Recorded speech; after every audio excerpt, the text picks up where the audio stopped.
Und damit herzlich willkommen zurück bei mir auf dem Kanal. Wir spielen heute wieder Robocop. Ja, das Spiel ist ja erst vor ein paar Tagen rausgekommen. Ich habe es gestern schon gesagt, ich habe mich riesig darauf gefreut auf das Spiel. Ich habe die Demo auch gespielt, findet ihr auf dem Kanal.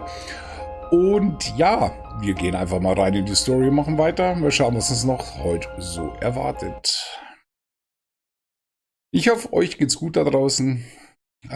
Heute am Sonntag, Wochenende, ja. Wetter ist bei uns momentan so, geht so. Gute Sachen, um zu zocken. So, wir sind hier raus. Ich habe gestern noch ein Mandat verpasst. Mache ich auch gleich nochmal.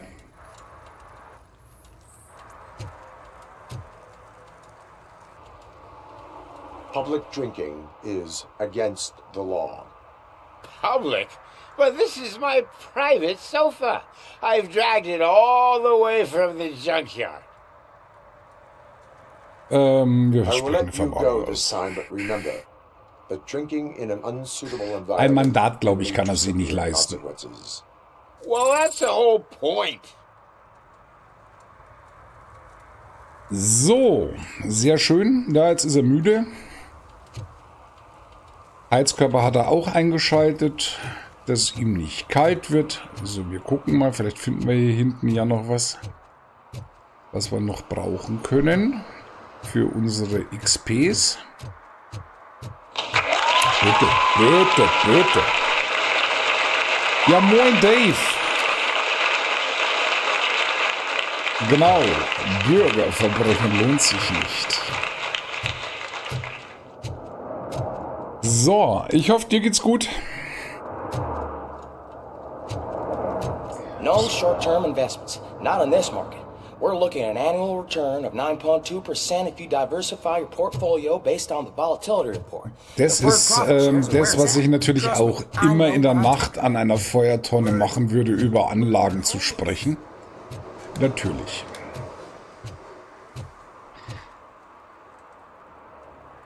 Mir geht's auch gut, danke. Wenn ich Robocop zocken darf, geht's mir immer gut. So, Suche nach Sort. Immer noch.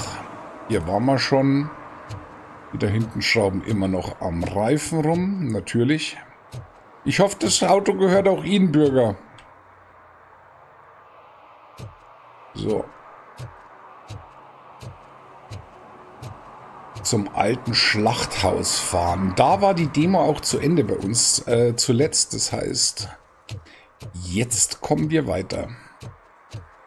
Haben gestern ja auch schon ein paar Nebenmissionen gemacht, was ganz nett waren. Da ist auch jemand müde, der hat allerdings keinen Heizkörper. So, unser Auto. Oh. Oh, der packt vom Hydranten. Was ist denn das? Ja, das geht ja gar nicht. Das geht ja gar nicht. Auf jeden. Auf jeden. Du hast das Gesetz aufrechterhalten. Ja, wenn nicht ich, wer dann? Mal noch kurz zur Tanke gucken. Da waren wir das letzte Mal auch noch. Vielleicht können wir ja hier noch irgendwie helfen oder so. Der lernt gerade sein Nummernschild auswendig. Dauert ein bisschen. Genau, das Game ist seit 2.11. draußen. Bürger.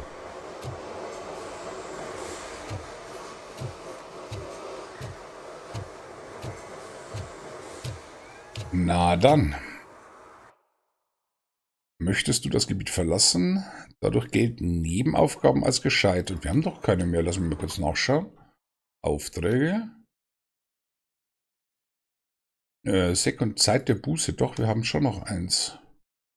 Ja, verfolgen, komm. Das machen wir auf alle Fälle noch vorher. Also 48 Meter zurück. Dachte, wir wären durch. Ja, ja, ja. Zur Wohnung von Briggs gehen. Moinsen! Hey, Tin Man, over here. This is where Briggs lives. Let's get this over with. This watch is burning a hole in my pocket. Okay. Das Gebäude betreten. Ich finde den Sound so geil, wenn er geht. Das ist genau wie im Film. Are you going into a drug Haben sie wirklich gut gemacht. Do you require medical assistance? What? No, I'm just nervous. Aha. Gail have a Bürger, haben Sie was zu verbergen? Verbrechen lohnt sich nicht. reading people, and I'm the type of person that doesn't like to be read. I know that inevitably I'll do something she doesn't approve of. Like steal a watch? Like steal a watch. Ich gucke noch mal kurz nach unten. Moment. Wir wollen ja nichts verpassen. Aber ich denke, da... Oh, hier gibt's Nuke. Aber ich denke, hier kommen wir noch hin, oder? Eindringen. Weiß nicht, ob wir jetzt eindringen. Wir müssen ja erstmal nach oben. Ich warte erst noch mal mit eindringen.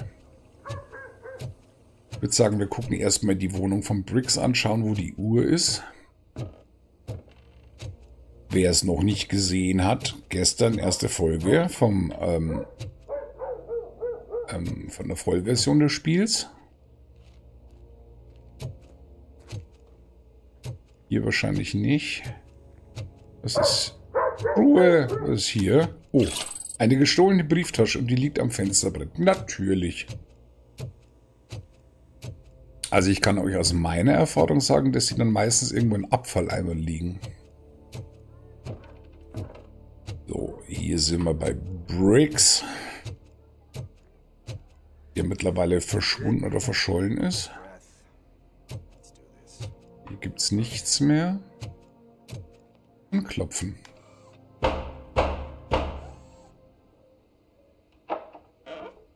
Robocop.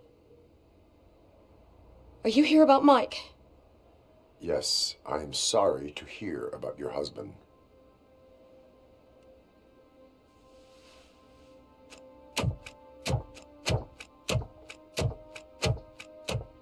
Oh, no. This junkie is not coming inside. What else are you gonna steal? Funny you should say that. I can't stand him. I'm sure he has something to do with Mike being missing. Mhm. Are you sagt any aber nein. closer to finding my husband? We are still looking. Is there anything more that you can tell me about his disappearance? I've already reported what I know, but if you have any more questions, shoot. I heard that he was looking into reports of bodies going missing. An old lady approached him at the precinct and told him a sob story about how she couldn't afford to bury her husband. Can you believe that? Anyway, when she finally collected enough money and went back to the morgue, only to find that they had lost her husband's body, Mike went to check it out and never came back. Okay. Where was the last location that he was? I remember him telling me that he was leaving his jurisdiction, that's where the leads were taking him. I tried to convince him not to go. It seemed dangerous, but he felt sorry for that old lady. He went against his own rules and me. He left angry because we'd been arguing. Do you remember the exact location? He never told me, but maybe it's in his files. Okay. Why do you think that Pickles is involved in your husband's disappearance? Pickles. My husband's a good man. Sometimes too good for his own sake. He believes in second chances, even if someone doesn't deserve them. Like Pickles. That unappreciative asshole constantly gets himself into trouble. I mean, who's always there to get him out? You guessed it. Salt of the earth, Mike. Pickles has a bad influence on my husband. Okay. I think I have everything I need for now. Knowing you're on the case makes me a little less anxious, Robocop. Now I just need to break it down for our son. He does not know. I didn't know how to tell him. He's a smart kid, and I think he suspects something. Could you maybe tell him to come home? It's getting late, and the streets aren't safe these days. He normally dawdles, but having you tell him should light a fire in his britches. I will make sure that he returns home, madam. Thank you. Madam. He's playing on the basketball court nearby with his friends.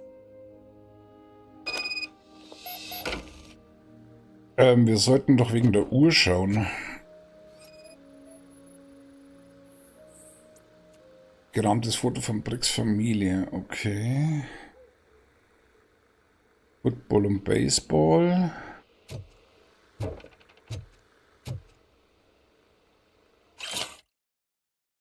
Empfehlung schreiben. Detroiter Suchtbekämpfungsprogramm. Einverständnisformular. Name des Teilnehmers. Joshua Pickles Green, Alter 34. Missbräuchlich verwendete Substanzen. Nuke. Fehlende Person. Michael Briggs. Grund für die Empfehlung. Joshua hat in seinem Leben bereits einige falsche Entscheidungen getroffen und musste seither mit den Konsequenzen leben. Aber er ist ein Mann mit großem Elan und bemerkenswerten zwischenmenschlichen Fähigkeiten. Ich bin überzeugt, dass er wirklich etwas in seinem Leben verändern will. Aber dazu braucht er professionelle Hilfe und niemand, der an ihn glaubt. ESB ist ein Freiwilligenprogramm, daher benötigen wir die Unterschrift des Teilnehmers, um ihn in unserem Zentrum aufzunehmen. Jo. Keine Uhr. Die Bude ist nicht besonders groß. Und in die anderen Räume kommen wir nicht rein.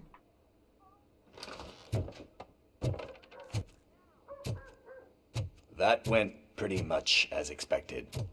We are not done. We're not? You still have that watch, do you not? There is someone who needs to learn what time it is. Is that a movie quote or something? I'm pretty sure I heard that somewhere.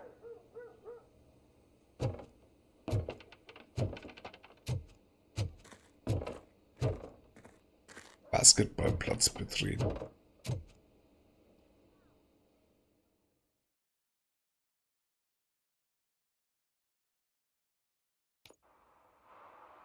We must get to the basketball court.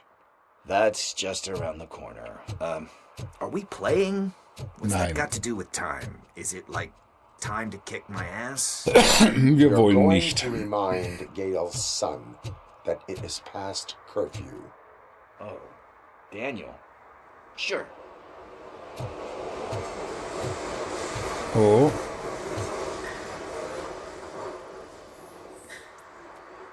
Kreideumrisse, He's not Überreste here. des Tatorts. Maybe these guys saw him?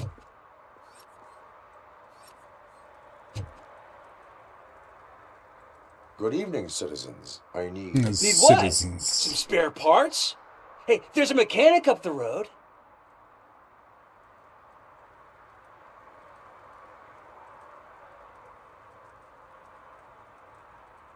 Is a metal shell all you see when you look at me?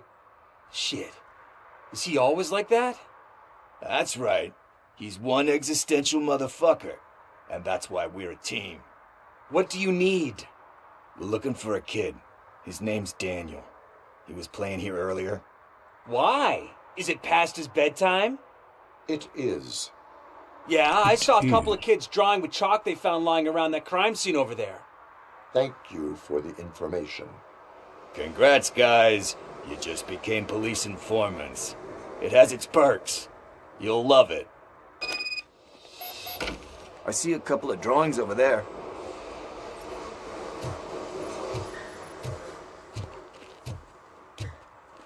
This was drawn not long ago.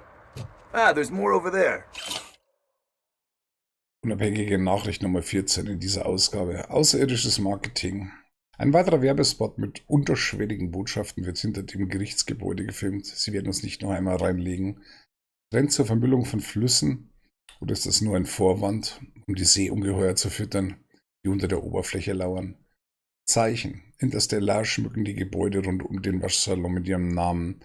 Auf diese Weise werden sie nicht die gesamte Stadt unter den Nagel reißen, wenn wir sie nicht aufhalten. Natürlich. So, Man, are we really jaywalking? auf geht's. $100 fine. Wir gehen weiter. I guess we're conducting an investigation. Er lernt immer noch sein Nummernschild auswendig.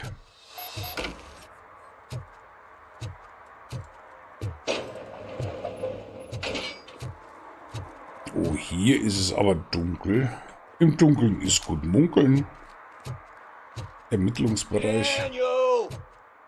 Come on, kid! Where are you? Schrei nicht so rum, es gibt Leute, die wollen schlafen. Hinweise zum Aufenthaltsort von Daniel finden. Nee, jetzt lassen wir doch erstmal ein bisschen gucken. Shoeprint, size 7. That's gotta be his. Schuhdruck der Größe 7. Es gibt einmal das Tor, und dann gehen nochmal Fußabdrücke dahinter. Da kommen wir aber nicht hin, weil der LKW blockiert. Warte mal. So I guess you have like a scanning thing in your eyes. Yes, it allows me to see things that are not there anymore. Oh, so it's kind of like Nuke.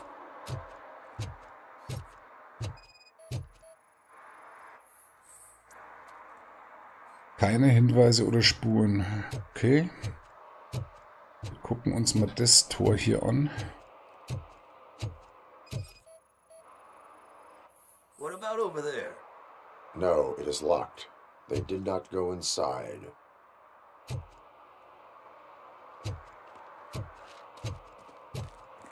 Ja gut, das hatten wir ja schon.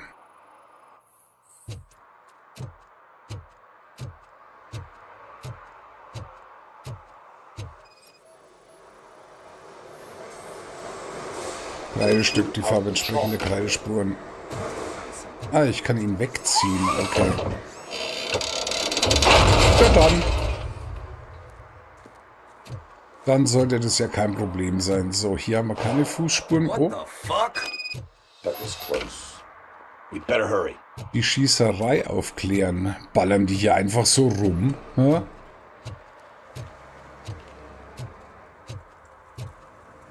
Oh, hier nächtigt aber jemand.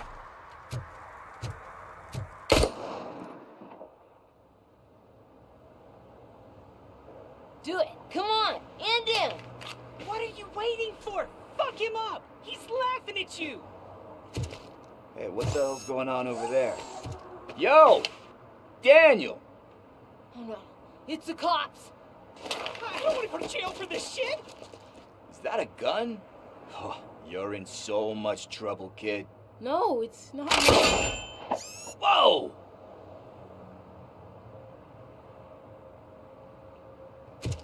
What the hell? You're lucky that Tin Man here doesn't have a real heart. You'd have a hole in it right about now. Sorry, sir. You will be once your dad hears about this. My dad's missing, so he can't tell me nothing. My mom said that he's out on an assignment, but I know the truth. He's not coming back. Why'd you say that? He's always been a stickler for following the rules.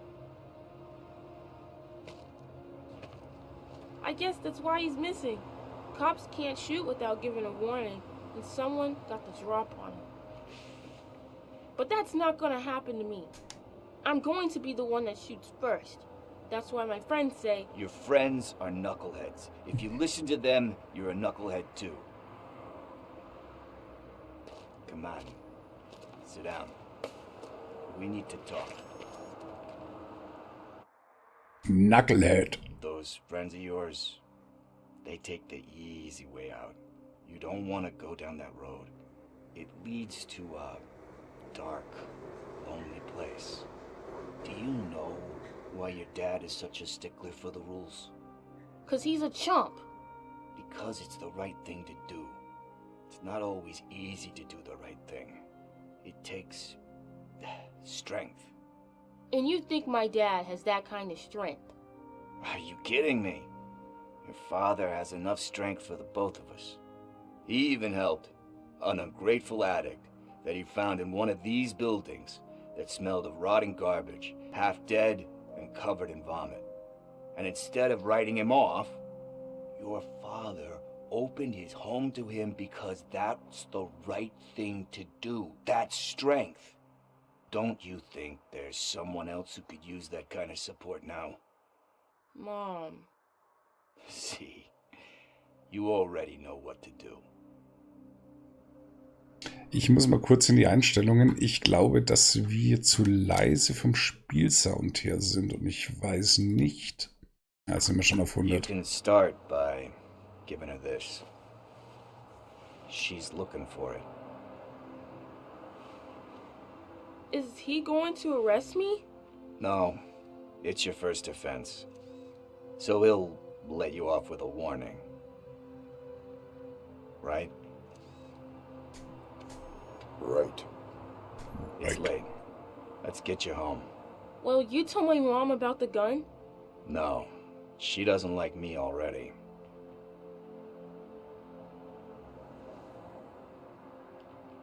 Thanks for the help, Tin Man. I'll talk to you later.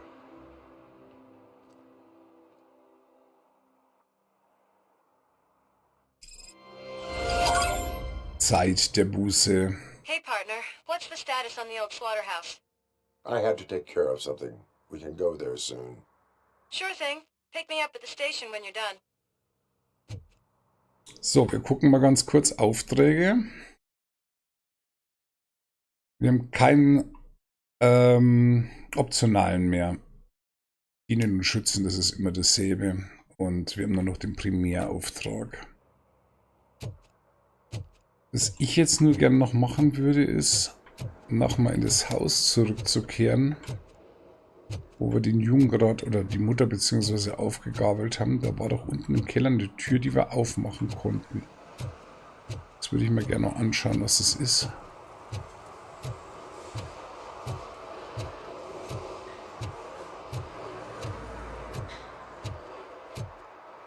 Mal kicken, wa?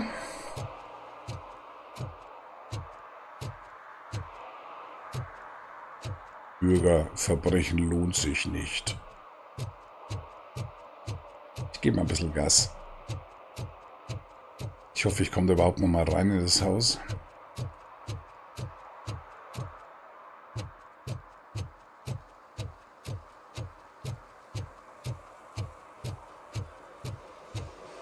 Ja, da gibt's Fernseher. Liebe Kinder, so hat es früher ausgesehen. Keine Flatscreens.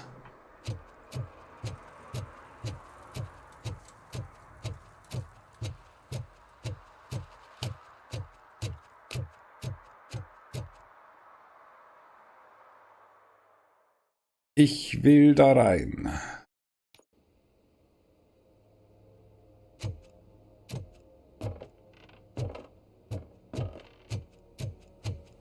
Ich will wissen, was da unten ist.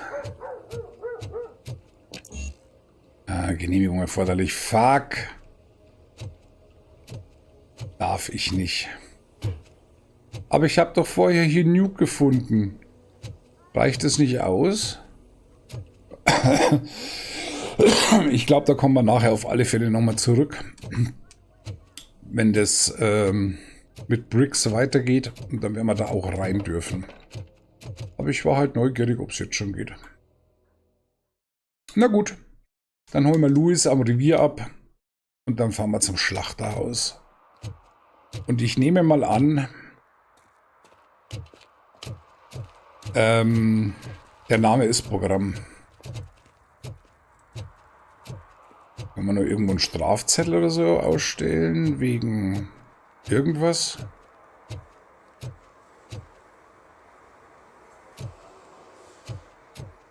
Er muss 6 Stück nämlich erstellen. So.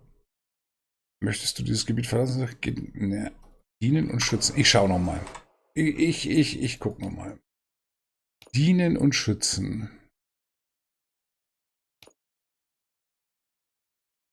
Diverse Missionsziele.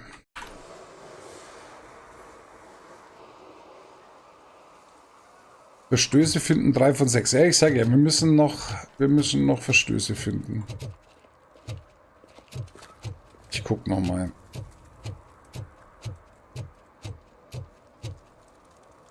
Tja, der Radio spielt nicht mehr. Wir müssen noch irgendwo Leute verwarnen.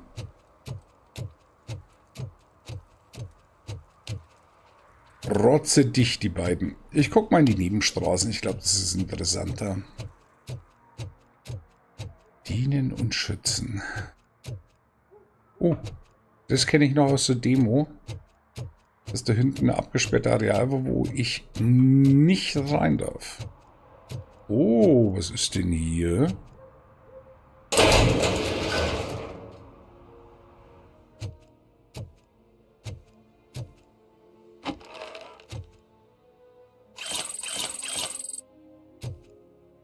Ja, packe ich ein. Ist besser bei mir aufgehoben. Und eine gestohlene Handtasche. Mein Gott, in dieser Stadt, in diesem Moloch des Verbrechens. Detroit.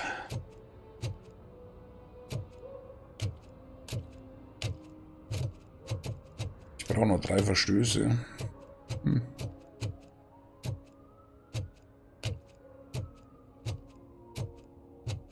Nochmal eine gestohlene Handtasche.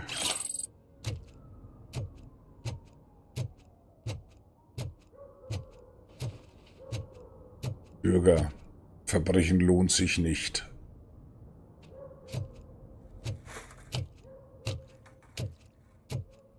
Na, Onkel? Zu was für einer Behörde gehörst du denn?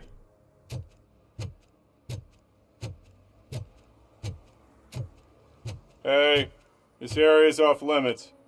You need permission to get in or a warrant. Oh, ob der mir auf den Sack geht? Mit seiner Permission?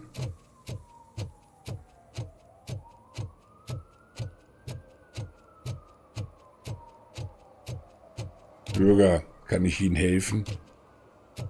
Der steht vor einem Abfalleimer. Ist es auch verboten? Ich weiß es nicht. Das hilft ja nichts. Gehen wir mal zur Beach. Mal gucken, was da so ist. Oh, no parking.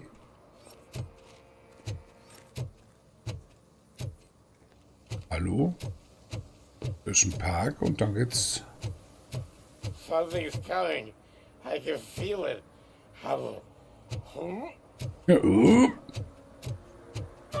ich glaube, wir sollten ihn allein lassen. Da komme ich nicht hin.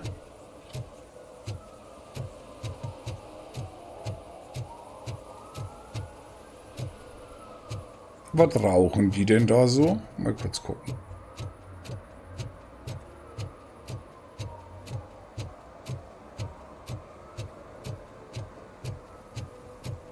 Na, was raucht ihr? Kann ich nicht. Warte mal, noch mal ganz kurz dahinter. Schauen, ob da vielleicht irgendwas ist, wo wir jetzt gerade nicht hingekommen sind. Oh, oh, oh, oh, oh, oh, oh.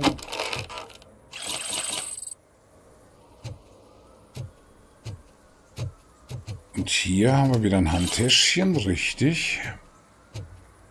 Wichtig und richtig. So, aber wir haben immer noch, es fehlen immer noch 3.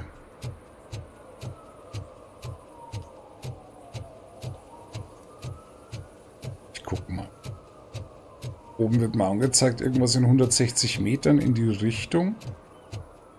Schauen wir mal. Oh oh. Help! Help! This rascal was trying to steal my cart. Look what he's done! Have I Belästigung just von wrecked your life savings? Zivilisten. Tough shit, stinker. Hat er gerade Stinker zu mir gesagt? Antisocial behavior towards a fellow citizen can be classified as a crime. Wer Bier kaufen kann in der Menge, kann auch Mandate A lesson bezahlen. for the future. To save yourself the trouble. Clean up on the double. You can't do it. I was only messing. I could have just picked it all up. Hey, you tell him, Robot Man! What a fucking joke! Tja. So, 4 von 6. Wir brauchen noch 2. 2 Verstöße.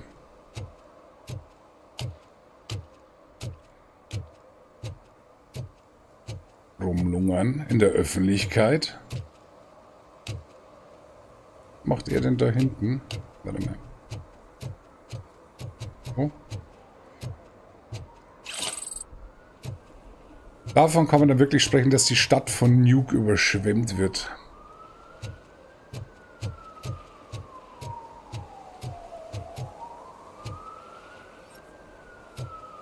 Kann ich leider nicht. Wäre schön gewesen.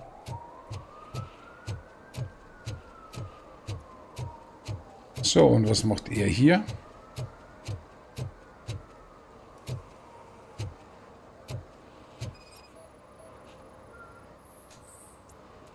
Verstoß. Ungenehmigtes Entsorgen von Abfällen. Littering is prohibited. What was I supposed to do? I've missed the garbage collection and we had fish on Friday. You have no idea how much it reeks. You violated the law. Oh, man. So I pay the city for not removing my garbage and now I have to pay for removing it myself? That's ridiculous. The moral is, stay away from fishy activity. So, jetzt fehlt uns noch eins. Einen Verstoß müssen wir noch finden.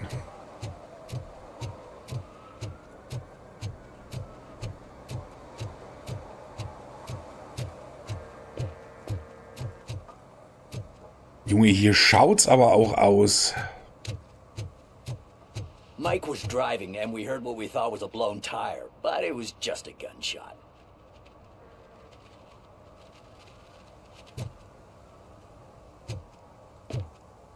Die sprechen nicht mit uns. Die zwei Boys hier vielleicht?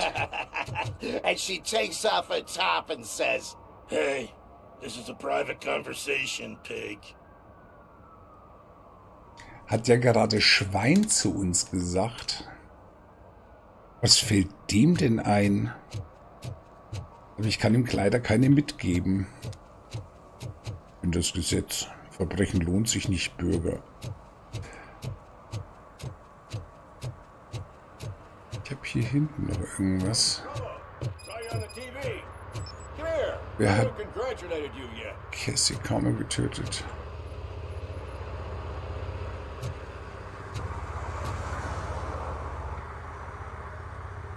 "He's my favorite TV star." Thanks to you, Kurt's finally had a reason to watch something other than the fast food channel. Danke, dir hat kurz endlich einen Grund, etwas anderes als den Fast-Food-Kanal einzuschalten. Television likes to exaggerate. Das tut's auch. I am also happy to assist with cases that are not cut out for media break. Can you tell me what happened here? Nasty murder. The victim is a white female, mid-20s, identified as Casey Carmel. Had a history of petty crime and prostitution, but believe it or not, that's her real name. Any leads? The case is closed. OCP won't spend a single dime on the murder of a prostitute. Cost optimization. Fancy name for we don't give a shit about poor people. So if you were to look around the crime scene, you would potentially be exposing OCP to extra costs. If you want to do that, be our guest.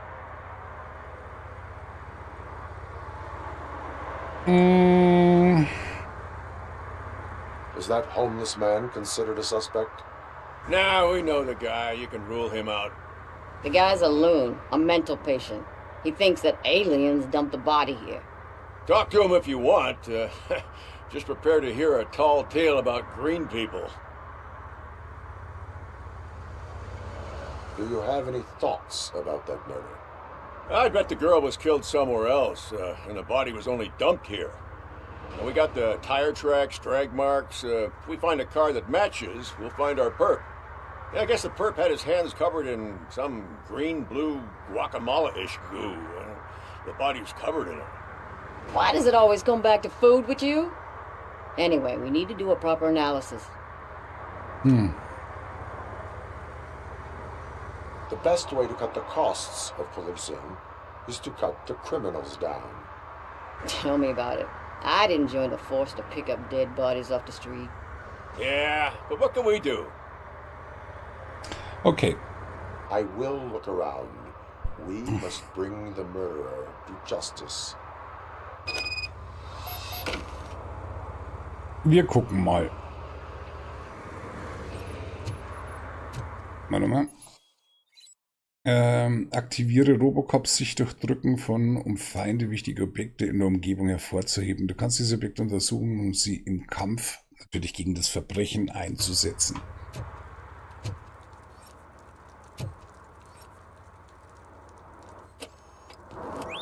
Somebody dumped her a few feet from here. The blood traces on the ground indicate she was dragged. Nasty wound. Looks like she was hit with a blunt object, possibly a hammer.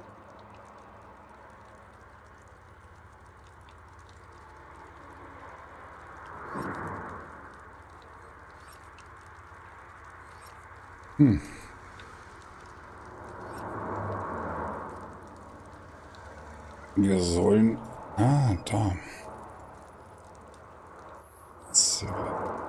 That's this green-blue shit under her arm. No idea what it might be, but there is more of it around.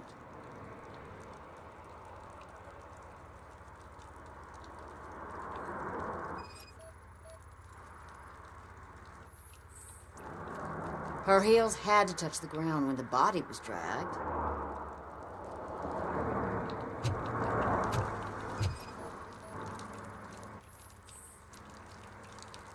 Stahlschornsteinrohr, irrelevant für den Fall. Da ist der zweite Schuh.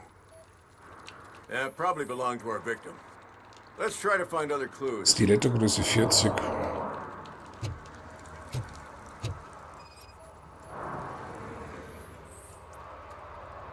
Streuter Abfall.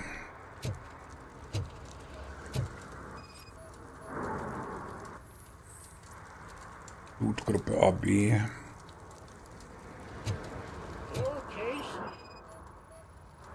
Custom extended wheelbase. Have you seen a vehicle like this around? Nah. But that narrows it down significantly. Good catch.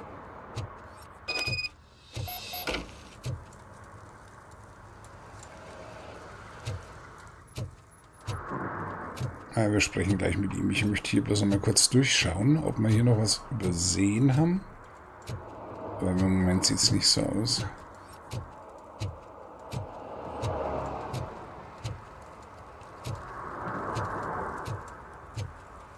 Wir sprechen mal mit dem Zeugen, würde ich sagen. I can help you find the guy who dumped the body here. I saw him, but you must accept the truth. Tell me what you know. It's as simple as it gets. Aliens did it. Natürlich. Aliens? I've been investigating them for years. They send rats to spy on me. They don't want me to show you this list. It's a list of aliens living in Detroit. All 37,617 of them. The murderer included. Most likely a van with a custom extended wheelbase. Does your list contain any information on such a vehicle?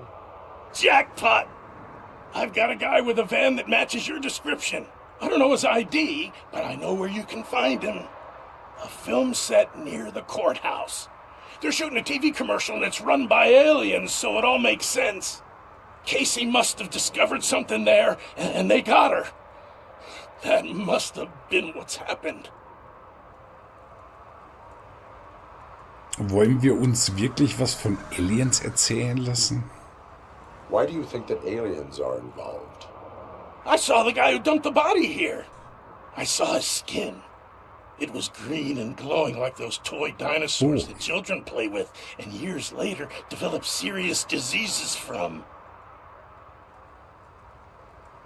Why do you think that aliens run the set? Who do you think runs the advertising business? They're stuffing commercials with subliminal messages. They use additional film frames with commands to make us obey. Don't you know what happens to those who watch TV? What is the purpose of your list? It's my tool to spread the truth. I update it every month and add it to my newsletter. You should read it. It's free. You'll find out some stuff that you wouldn't see on TV. Like what? Take the moon landing, for example. Didn't happen. Why? Because the moon doesn't exist. First time hearing about it? That's why you need my newsletter. I will verify your statement Nevertheless, I recommend you consult a psychiatrist at the earliest possible time. Now, the set. Oh Mann.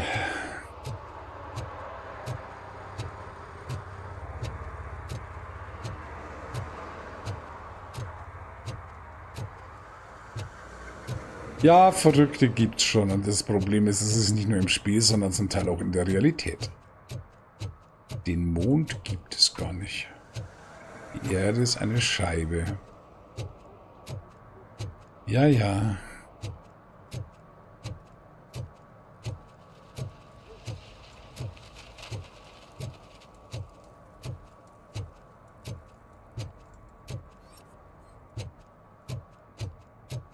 Wäre schön, wenn wir noch irgendwo ein Mandat ausstellen könnten jetzt.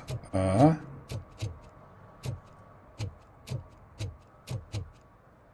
Rauchen in der Öffentlichkeit. Bürger, Verbrechen lohnt sich nicht.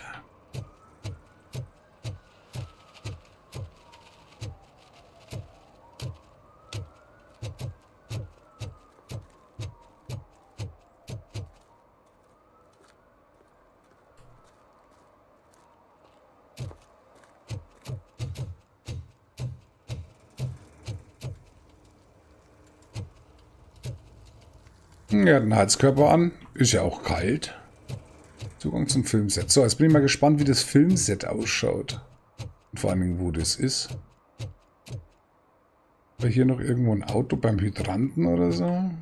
Schade, die nicht. Die nicht.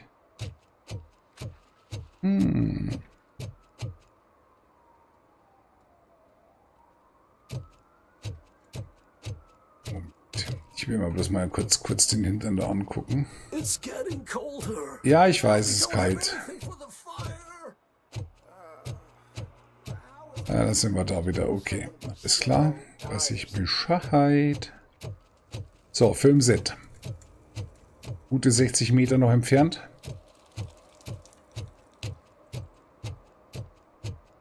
Hier waren wir schon. Die Katze schläft. I always wanted to be a cop. I even applied to the academy, but it turns out that extensive criminal history and drug addiction prevent you getting in. Mhm. Ach, das ist das Filmset. Okay. What is happening here? They're shooting a TV commercial for Sunblock 5000. Night does not seem an appropriate time for such practice. Yeah, they ran into some problems, and it's running later than expected. I swear, we're staying here until we finish, or you're doing it without me. Jerry, don't you think you're being unreasonable? You better find us another understudy so we can get this over with. Let him in. We don't want to hinder the work of law enforcement.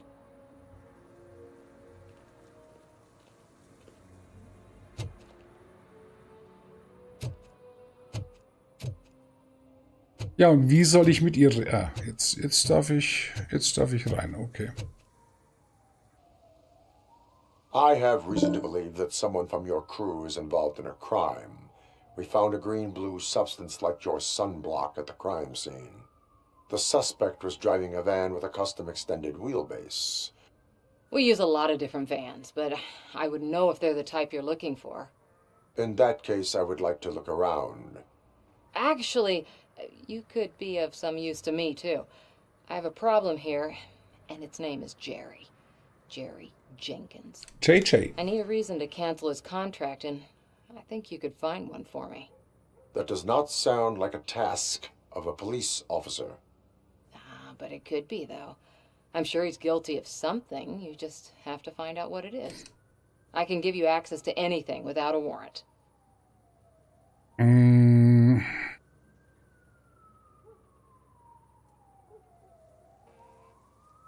I only carry out the request of justice. I believe that. Dig deep.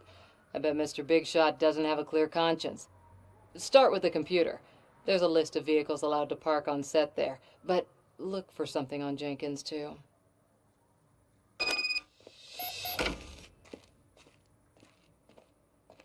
Am Computer. So, hier ist mal keiner. Ah. Die stimmen überein. Also war da schon mal hier das Fahrzeug.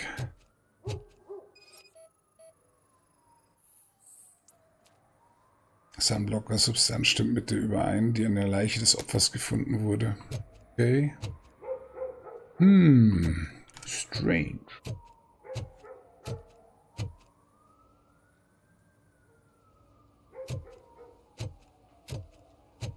Hier ist das Clipboard.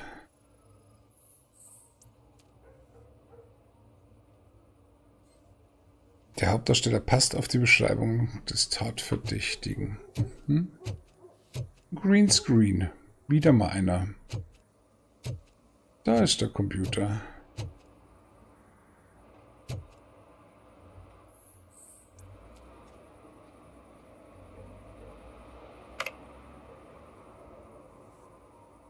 Ah, okay. Assistent der Aufnahmeleitung. Tess, mach dir keine Sorgen, ich werde mich um alles kümmern, aber du solltest wissen, dass unsere Leute Angst davor haben, nachts zu arbeiten. Vielleicht sollten wir für mehr Sicherheitspersonal sorgen. Autos, die am Set parken dürfen, aktualisiert. Ein zusätzlicher Lieferwagen gehört nicht zum Team. Theresa, es tut mir leid zu hören, dass du Schwierigkeiten bei der Zusammenarbeit mit Jerry hattest. Du musst ihm verzeihen, er ist schlecht gelaunt, du weißt ja, wie sensibel er als Künstler ist. Zum Glück bin ich schon lange genug sein Agent, um zu wissen, was ihm helfen kann.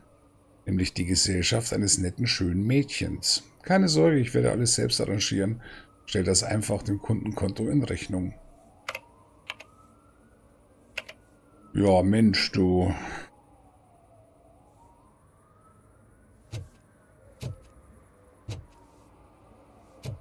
Ich gucke jetzt bloß nochmal hier, ob es hier nochmal was Schönes gibt für uns.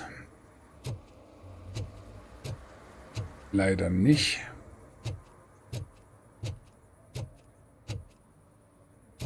Quatsch nochmal mit Cherry.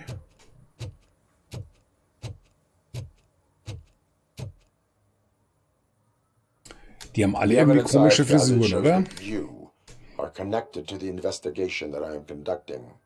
So what?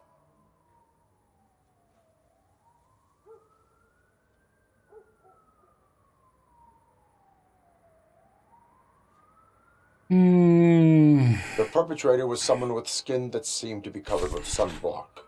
I saw the storyboard. You fit the description. Nice try, but I won't even touch that toxic goo. I've got it in a contract. I use body doubles for all the shots where I'm supposedly covered with it. Wait, that bitch sent you after me, didn't she? She's looking for a way to screw me over and hide her incompetence. You want to investigate something, then ask her about the guy she hired as the understudy. His face looks like a walking mugshot. On top of that, I bet he's the one who stole my ring. See what she has to say about him, pal. Mann, ich komme hier vor wie ein Ping-Pong-Ball. Von dem einen zum anderen und wieder zum anderen zum einen. I spoke with Jenkins. He mentioned that you hired a criminal. This individual may be the perpetrator I am looking for. You mean the understudy? Did Jenkins tell you that I hired him? He was the one who recommended him for the job. Don't believe me? Check the camera footage to see what good friends they are. Why did you hire the understudy? Jenkins' contract says he will not use sunblock, and none of the professional understudies wanted to do it either. They all say it's toxic. So I had no choice. Jenkins brought a guy and said he could do the job. Where is the understudy now? I have no idea. And that's the whole point. We can't keep shooting because he's disappeared. I hope the guy's in the hospital or worse, because if he's not, I'll kill him myself. It's a joke, of course. You understand jokes, don't you? Show me the footage. Ist sich nicht sicher. Check the camera footage.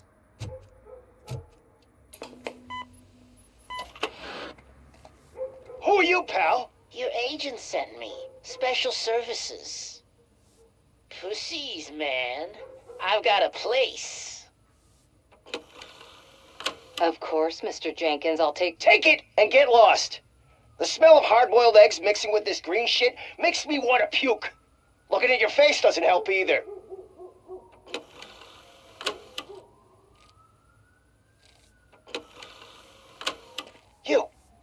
You mentioned something about special services. Only the best in Detroit. I find that hard to believe. I've got just the girl for you. Her name's Casey. She's... No names.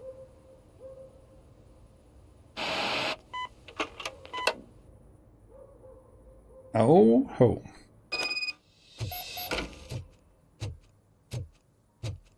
Ich sagte ja Ping-Pong. Your understudy offered you the services of a prostitute. She was likely the prostitute who was killed. People offer me things all the time, but that doesn't mean I accept every one of them.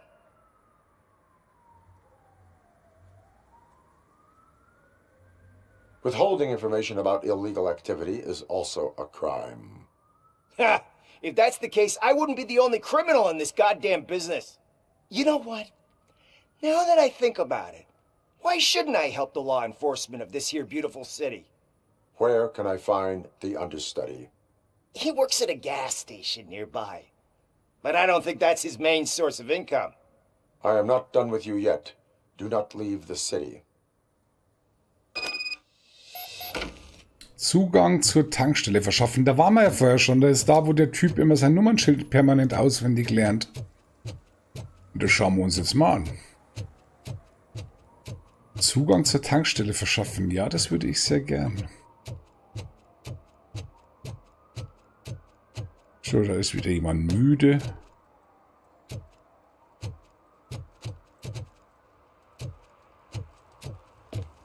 Der ist immer noch da, oder? Guck mal, eine weiße Mieze. Ja, du bist ja eine Feine. Oh. Ja.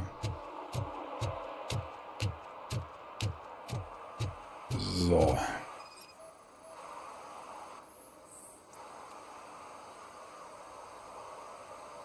Genehmigung zum Eindringen erteilt.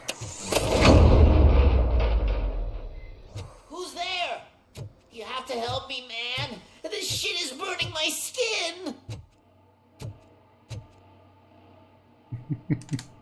Da ist der Außerirdische.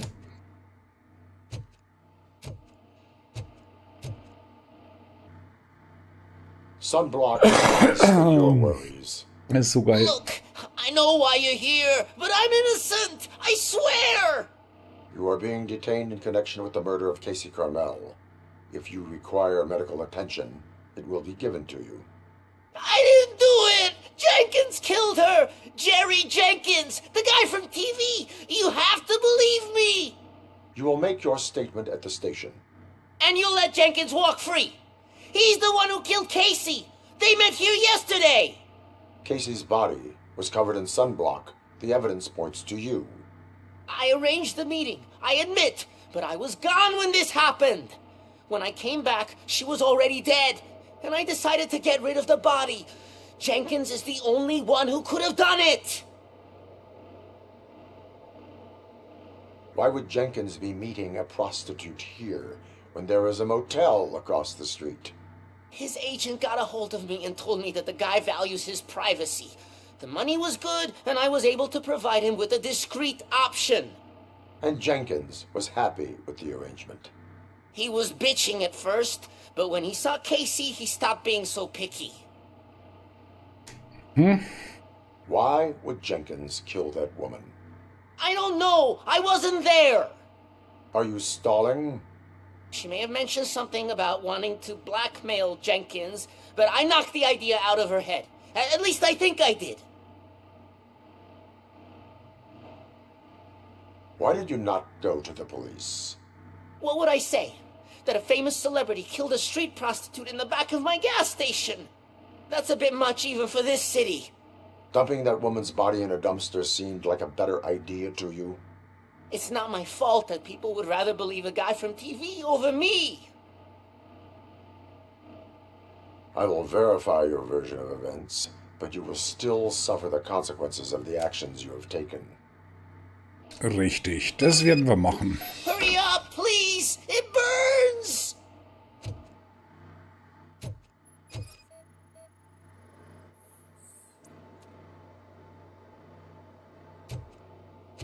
Das ist also unser Tatfahrzeug.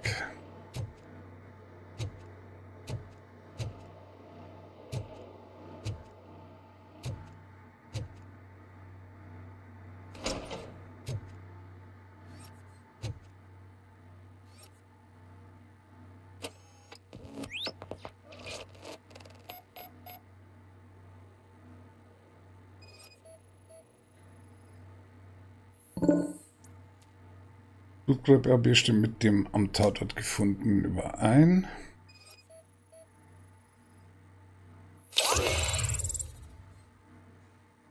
Stimmt mit dem von Jeremy überein.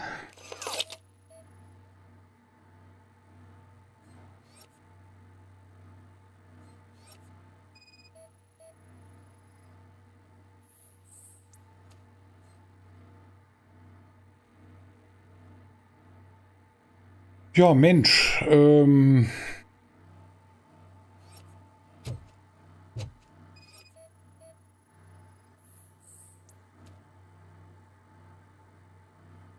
womöglich gibt es einen Geheimraum. Womöglich? Relativ sicher, die Kamera muss ja bedient werden.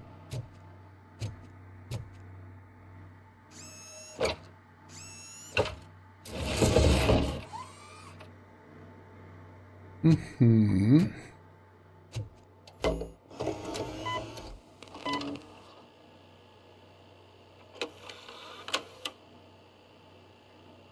Da ist er doch.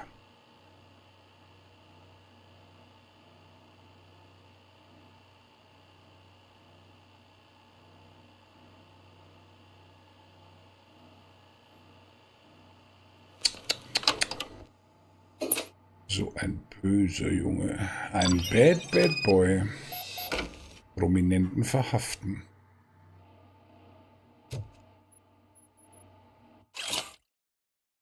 Casey, ich bin bloß ein Arzt. Ich kann dir bei deinen Honoraranfragen nicht helfen. Die Preise für, oh Gott, Palliativmedizin sind für alle gestiegen.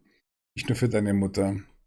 Aber für das Geld, das du bezahlst, erhältst du niemand eine so professionelle Pflege wie sie. Ich möchte dich daran erinnern, dass die Sache vorbei ist, wenn du meiner Frau von uns erzählst. So, gestohlene Handtasche packen wir ein.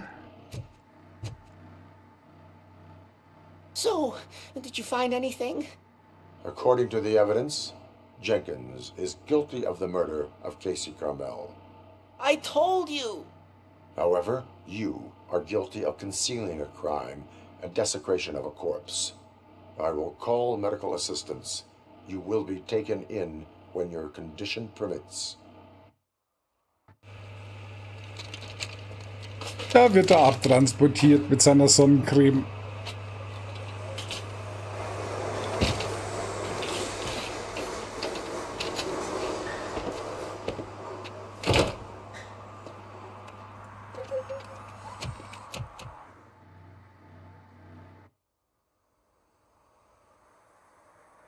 So, dann gehen wir mal wieder zum Filmset.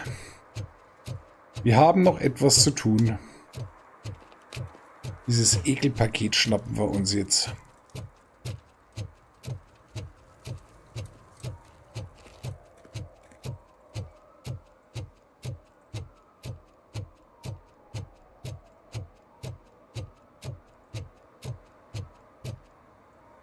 Da ist wieder eine Katze. Oh, er ist weg. I can't let you in, Robo. They're in the middle of a shot. This cannot wait. They say that 20 seconds in the California sunshine is too much these days. Ever since we lost the ozone layer. I have a solution for you if you are looking for some protection against that California sunshine. The hell? A stay in Detroit prison. Jerry Jenkins, you are under arrest for the murder of Casey Carmel. I seen you on TV. You're glitching again. Ah, it hurts. For fuck's sake, it hurts.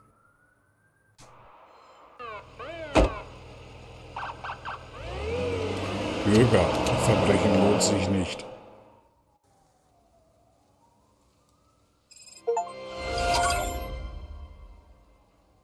Zum alten Schlachthaus fahren. Nein, kann ich noch nicht, weil wir noch Dien und Schützen noch offen haben. Ich brauche nur einen Verstoß. Einen einzigsten Verstoß brauche ich noch. Ich hoffe, wir müssen dann nicht ewig suchen für den Verstoß.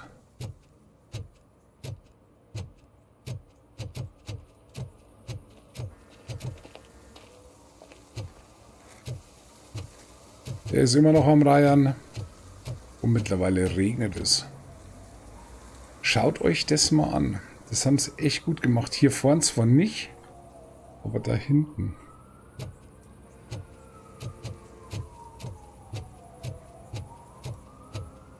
Sieht echt gut aus.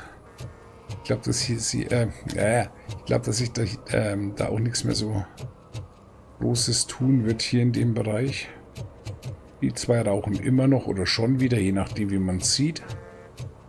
So, ich gehe jetzt mal hier entlang. Den hatten wir schon.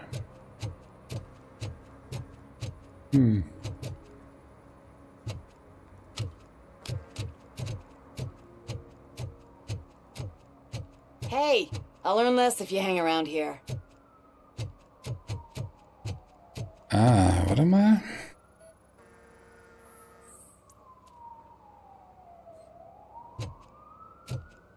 One that likes swimming in oil surely must be swimming in money. Jetzt haben wir es. Jetzt können wir endlich zum Schlachthaus. Aber wir müssen noch Louis von vom Revier abholen. Something interesting in that barrel? Gestohlene Geldbörse. Ja.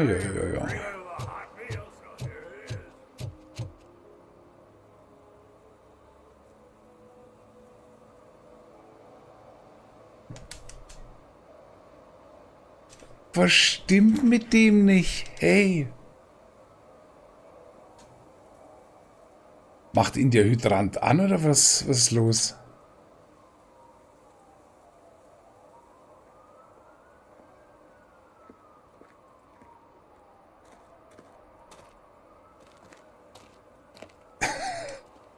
Hey Freunde, gibt's doch nicht. Ich breche hier ab. Ja, Sheepshaker, hi. Guten Abend, morgen, wir haben Mittag. Mahlzeit. Was stimmt mit dem nicht, hey? Der flirtet mit dem Hydranten. Ich meine, ich habe schon viel über Fetische gehört, gelesen und, aber Hydranten, ehrlich? Dinge? So, aber jetzt können wir, oder? Möchtest du das Gebiet verlassen? Okay.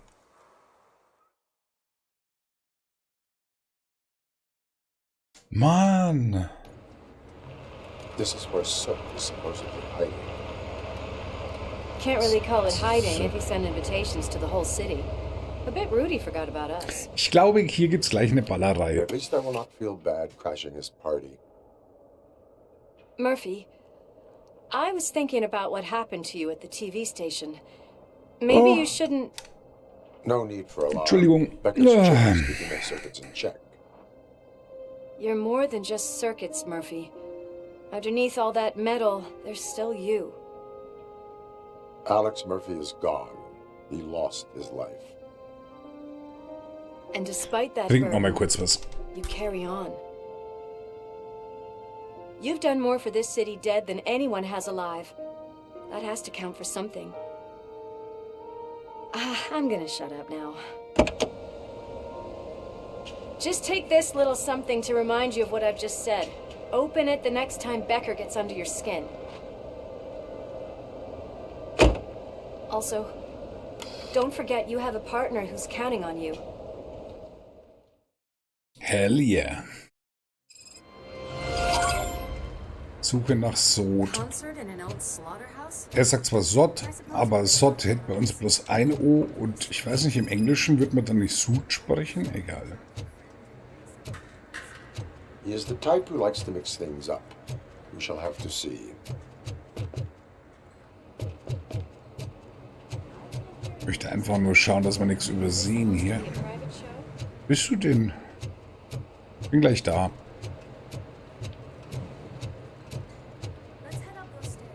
Ja, gleich. Hetz mich nicht. Da. Gestohlene Uhr.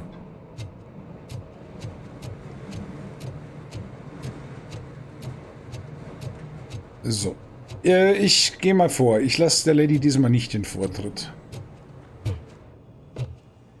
Aber nicht, weil ich nicht höflich bin.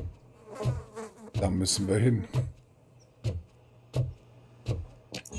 We cannot go this way. We would need a warrant. I can't believe those stupid directives are still holding you back. Go ahead, partner. Ooh, the stench. Ja. Someone missed potty training. It's stinky. Oh, Nuke. Was haben wir hier noch so? Handschuhe. Eine Atemmaske, Klebeband. Die haben hier eine Bastelecke gehabt. Nägel. Ich nehme an, es ist Kleber.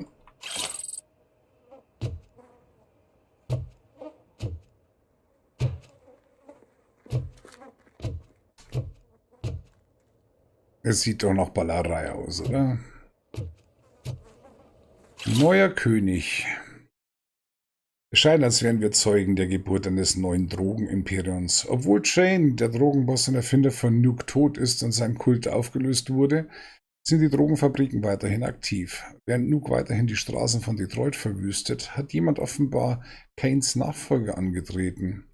Die Frage ist, wer auf dem Thron des Drogenkönigs sitzt und was die städtischen Behörden und die Polizei dagegen unternehmen werden. If Sid is such a great performer, shouldn't there be a big line in here? Regardless of his vocal abilities, I still want to see him sing.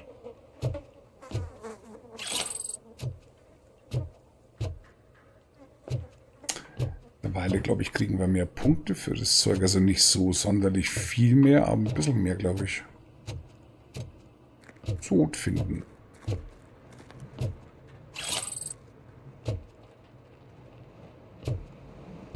Wait, I think I can hear something. Maybe your informer was right after all. Gherkin, was it? Pickles. Pickles.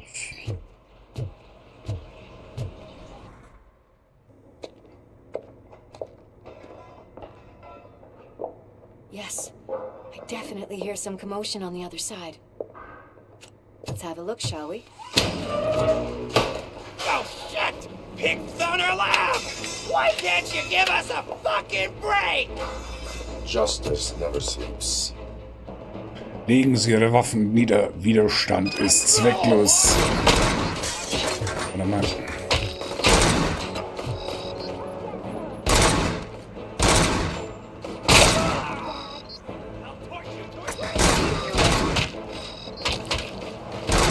Ey, lass mal los, zufrieden. Bei dir hackt's.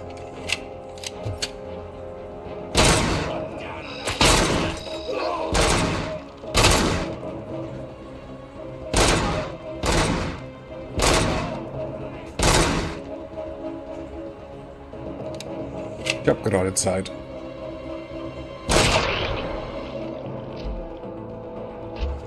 Operator, this is Lewis. Me and Murphy discovered a Torchhead's nuke lab at the old slaughterhouse. Multiple subjects were neutralized, but there are still active threats in the vicinity, gang leader included. Requesting backup. Requesting backup.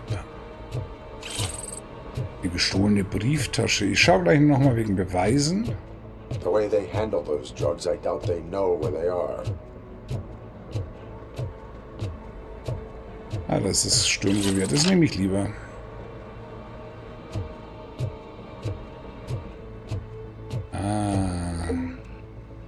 Lass es mal liegen. Also noch. Another locked door. I'm going to call this probable cause. No need for a warrant. They're all yours, partner. Probable cause confirmed.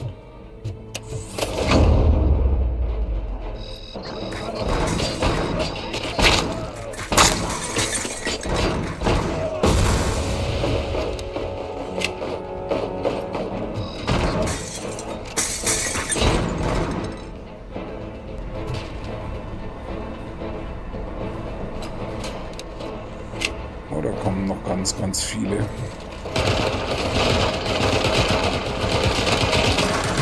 Und so wie sich das anhört, ist das eine MG.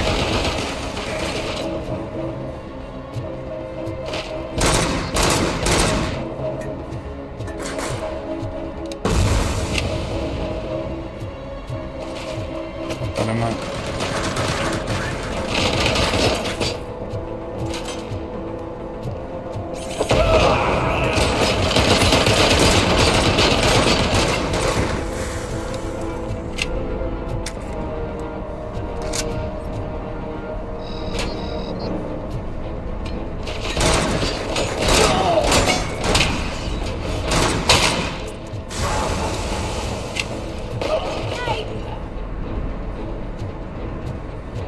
Bürgerwiderstand ist zwecklos. Sie werden assimiliert.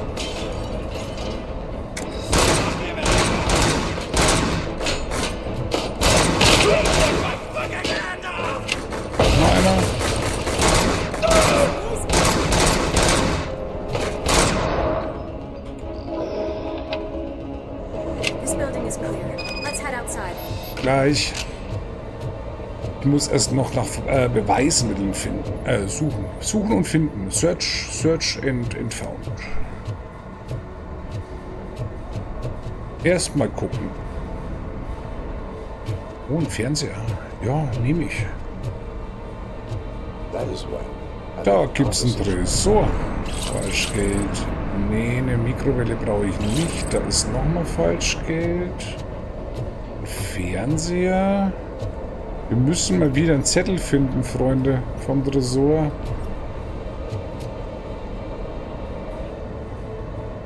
Ja, wo könnte der jetzt wohl sein?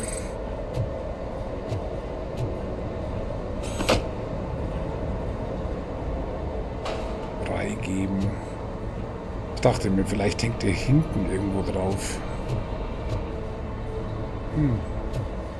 Ja, das können wir leider noch nicht. Wir haben erst 3 Erfahrungen. Ich würde den unheimlich gern leveln auf Level 6, aber... So, wo könnte jetzt hier der Zettel sein? Gute Frage, nächste Frage. Wenn er überhaupt hier ist.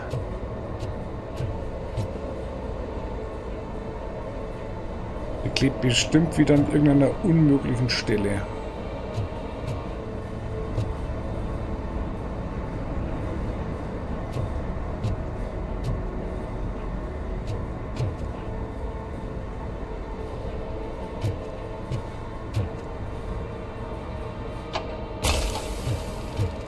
Oh.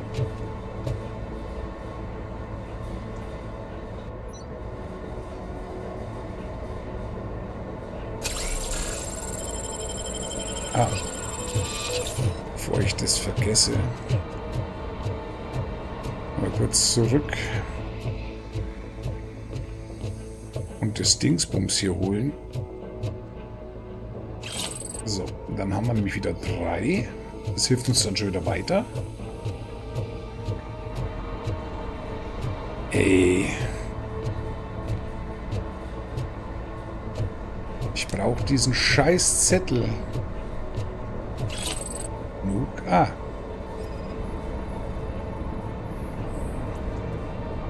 Sehr schön. Haben wir.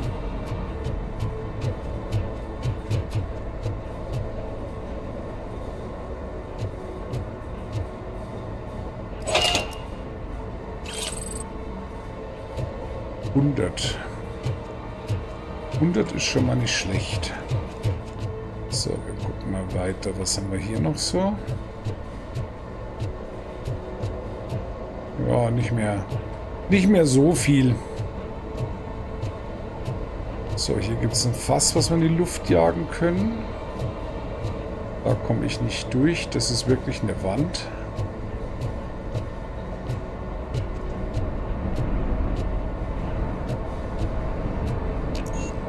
Ja, ich weiß, das ist nur das Level 2. Habe ich nicht.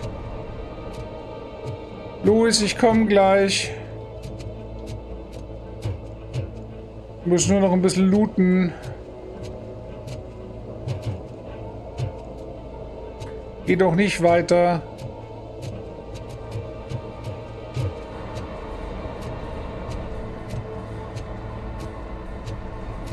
Das MG ist natürlich auch nice. Nö, aber sonst ist hier nichts. Nichts. Gut, gehen wir zu Louis. Sod finden. Sod.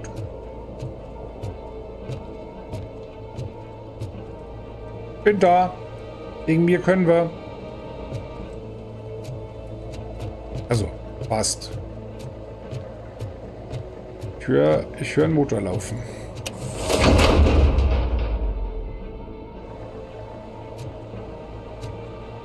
Den kann ich gerade nicht. Gestohlene Brieftasche.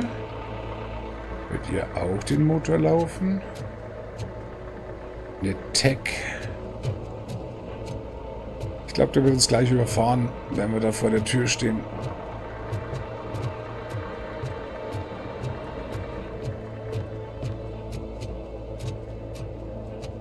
Aber sonst ist hier nichts.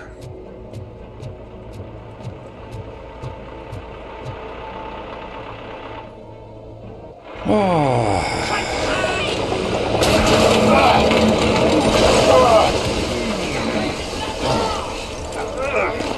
You'll make a fine trophy.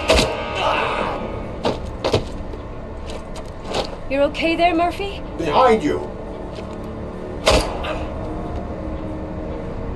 Up you get, big man. They're closing in on us. Ja, das hoffe ich doch. Da wird es wenigstens spannend.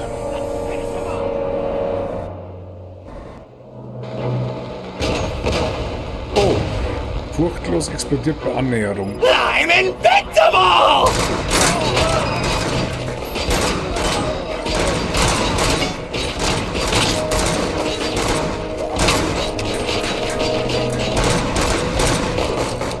Ich geh mal kurz in Deckung.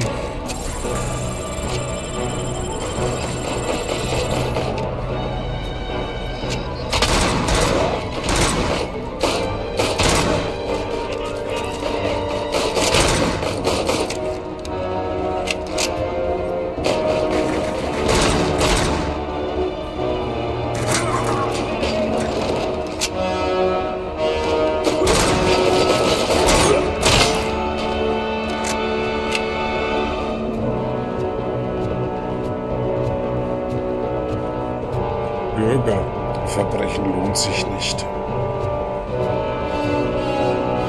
Epische Musik. It's gonna go boom!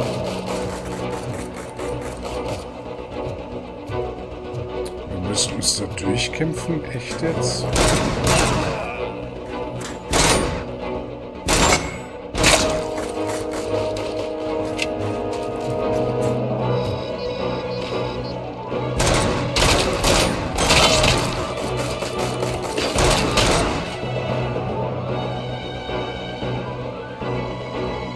Na gut, wir kämpfen uns mal durch.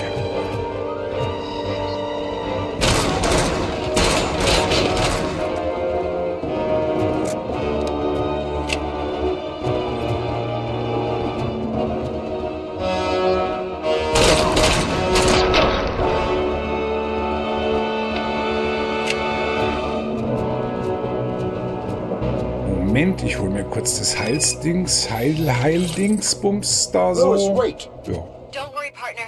We'll stay in contact.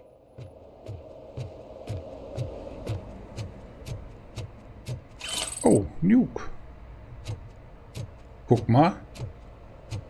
Die schwebt. Wir haben hier tolle Erfindungen in der Garage.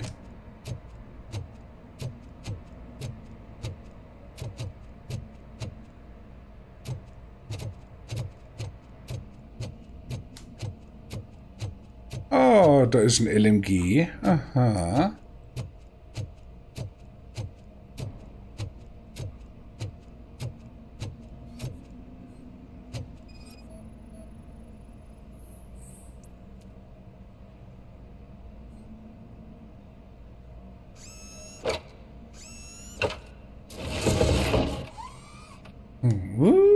Gut. Ah.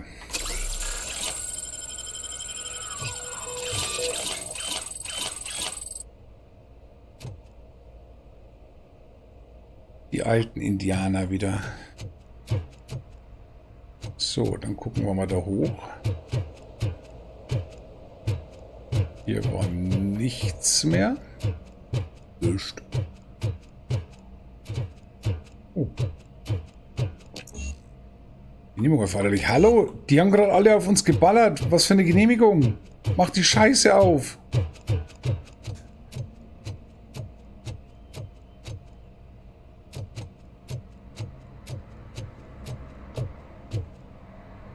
Was ich ja eher glaube, ist, dass das die geheime Werkstatt der Ehrlich Brothers ist. Und das ist ein Trick, den sie gerade entwickeln.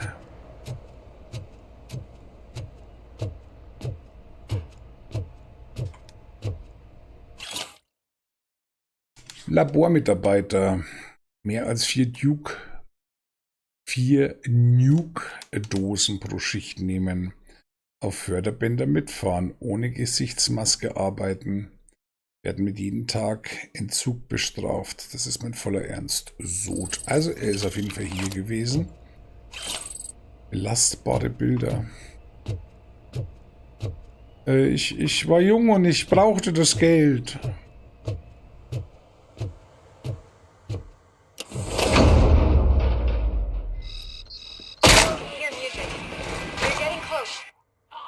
Ja, geht so, Schweinehälften. Also das sind Schweinehälften, ne, das sind Rinderhälften und das sind Schweinebacken. Okidoki. Ja, wer ist denn da? I've got eyes on the stage. Looks like they haven't realized we're here yet. Sook's here. Get closer. I'll support you from the balcony. This music is driving me mad. It's not the point. Is it supposed to make you mad?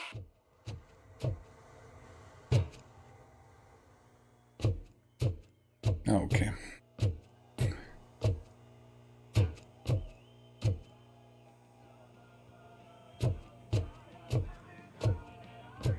Ah, wir kommen der Musik näher.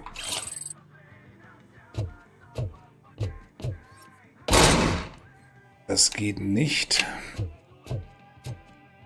Wir müssen auf jeden Fall dann da hinten wieder irgendwie hoch, so wie es ausschaut. Ah, jetzt ist es unten. Okay, jetzt geht's gleich ab.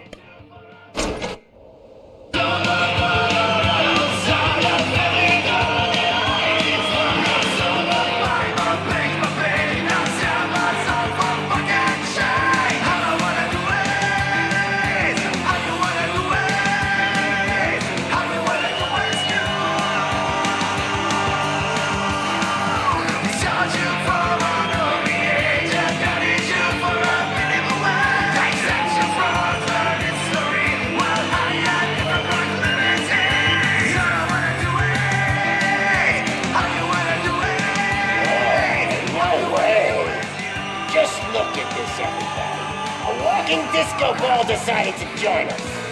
Now the real show is about to go down. If you're a real torch head, shoot that motherfucking tin can till it fucking rattles. And I'll take this opportunity to moisturize these golden vocal cords. Let's stay right there, everybody.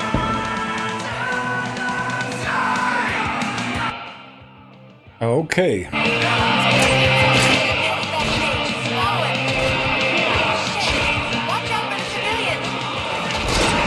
Dann probier's.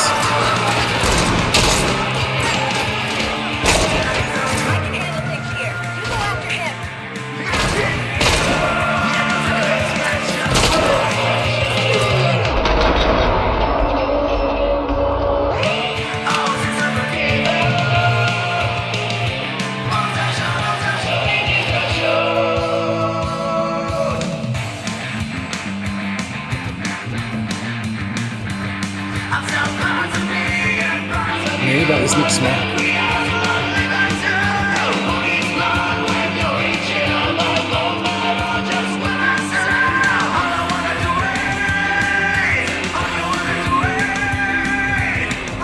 Ich sehe mich schon wieder mit Urheberrechtsverletzungen konfrontiert.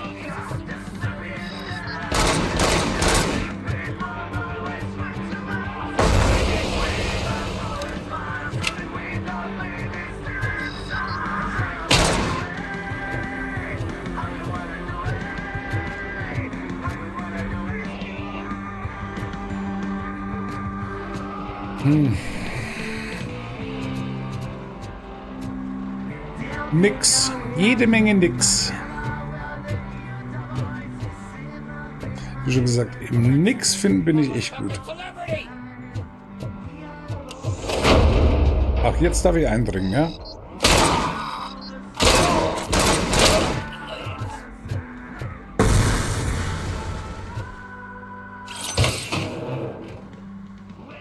Nehme ich. So, sonst noch hier was wir brauchen können? Beweismaterial, gestohlene Handtaschen, Geldbörsen, irgend sowas oder ein bisschen Nuke. Ja, Nuke ist da.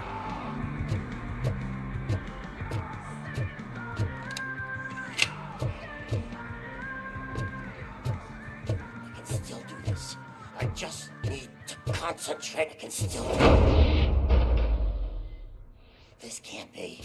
I had everything lined up perfectly. Let us talk.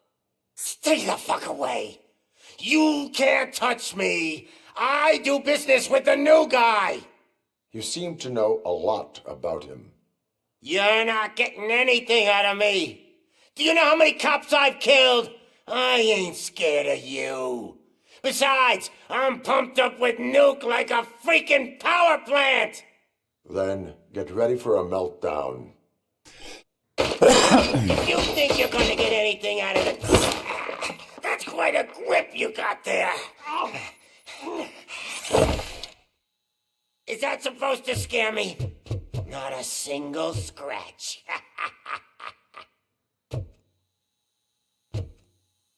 Na.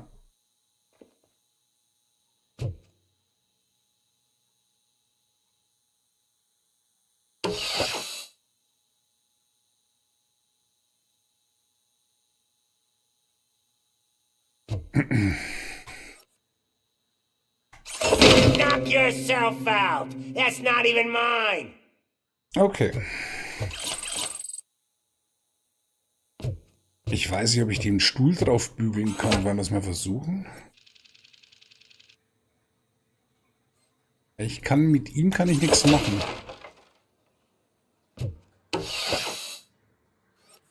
Hey, that stuff doesn't come cheap. Ah, mit Musikinstrumenten, da hat es. No! That was the only thing in my collection that I didn't steal! I freaking hate you! I'll never rest until every pig in Detroit is dead. Na, wie sieht's denn jetzt aus mit Reden? Was können wir denn noch machen? Warte mal. Screw you, bastard! That is not a way to treat a famous person! Mhm. Vielleicht mag er ja auch.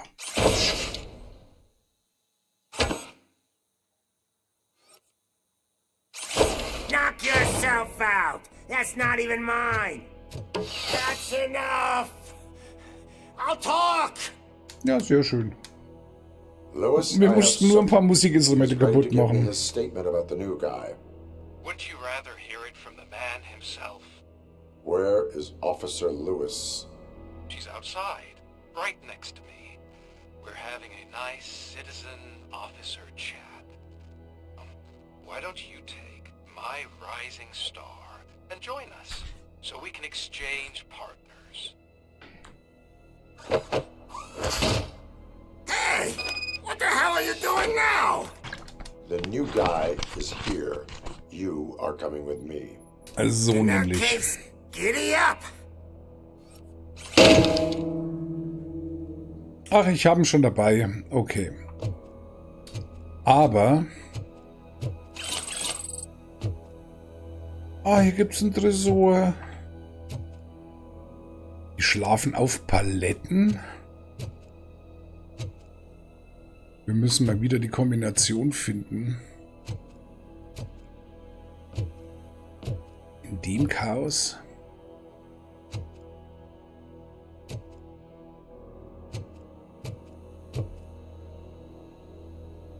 Wo könnte die Kombination sein?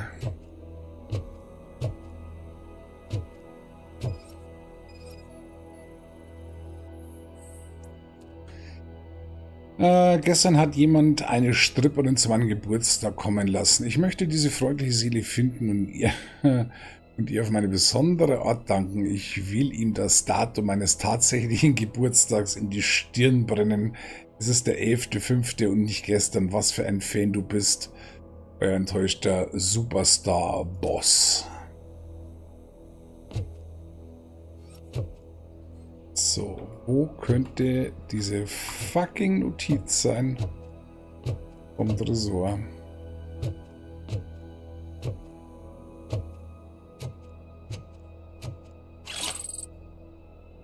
Lastende Bilder. Hier irgendwo.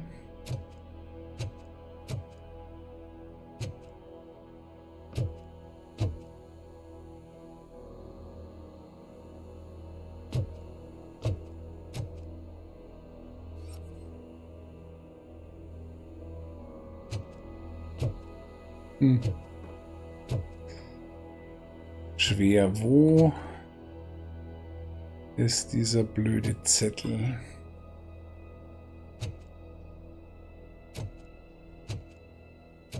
Muss ja auch nicht hier sein, kann ja auch irgendwo sein. Aber ich finde ihn hier nicht. Die Sachen haben wir alle.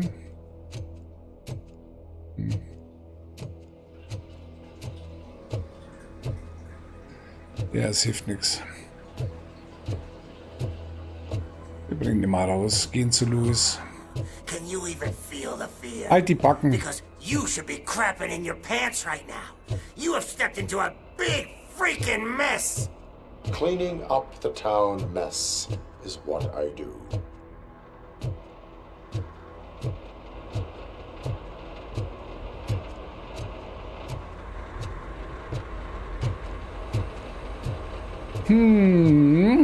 So, dann bringen wir ihn mal raus. That was an awesome concert. If it wasn't for you, they would have never have guessed it was all on playback. When I need some fluke, I take nuke, nuke, nuke. Everywhere I look, I see nuke, nuke, nuke. My left hip is getting a bit numb. Ey, Freund, du schreist mir ins Ohr in mein mechanisches. Lass das. Oh oh. Oh oh. What are we stopping for? Huh? Is your battery drained or something?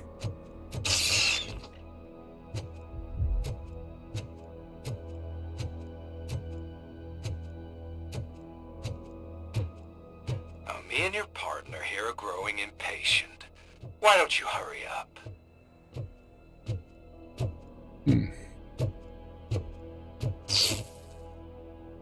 What's wrong? Piggy scared of a meat hook?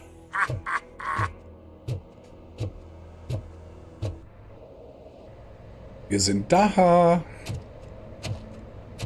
Lewis, I'm all right, Murphy. drop your weapon. You are under arrest. I don't think you're reading this situation correctly. Thanks for the ride, big guy. It's the new guy in town. Welcome to Detroit.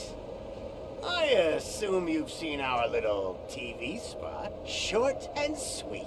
You know the first rule of show business and drug dealing, right? Leave them wanting more.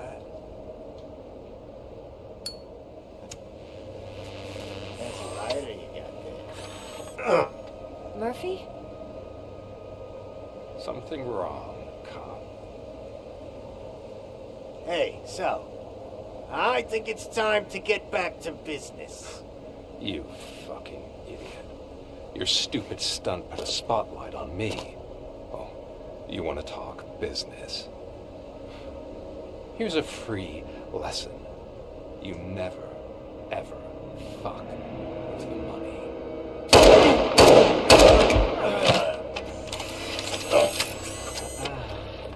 I don't think so. Murphy, what's happening?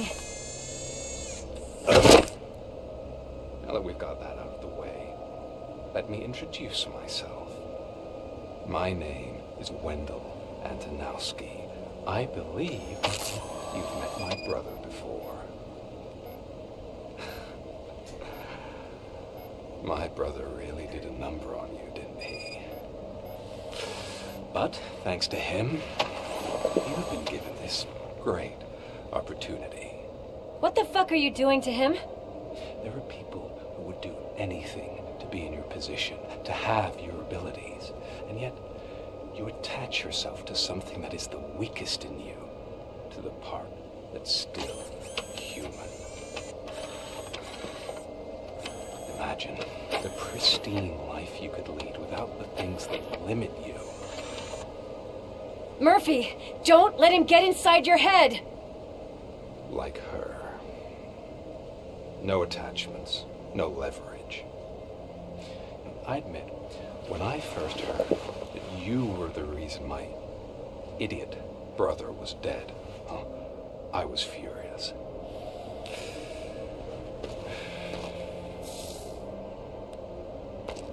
But then I got to thinking, why would I let anyone have such power over me? So I let it go. And now, I'm here to help you do the same. This is not an act of revenge. This is a gift. Fuck you, scumbag! Lewis!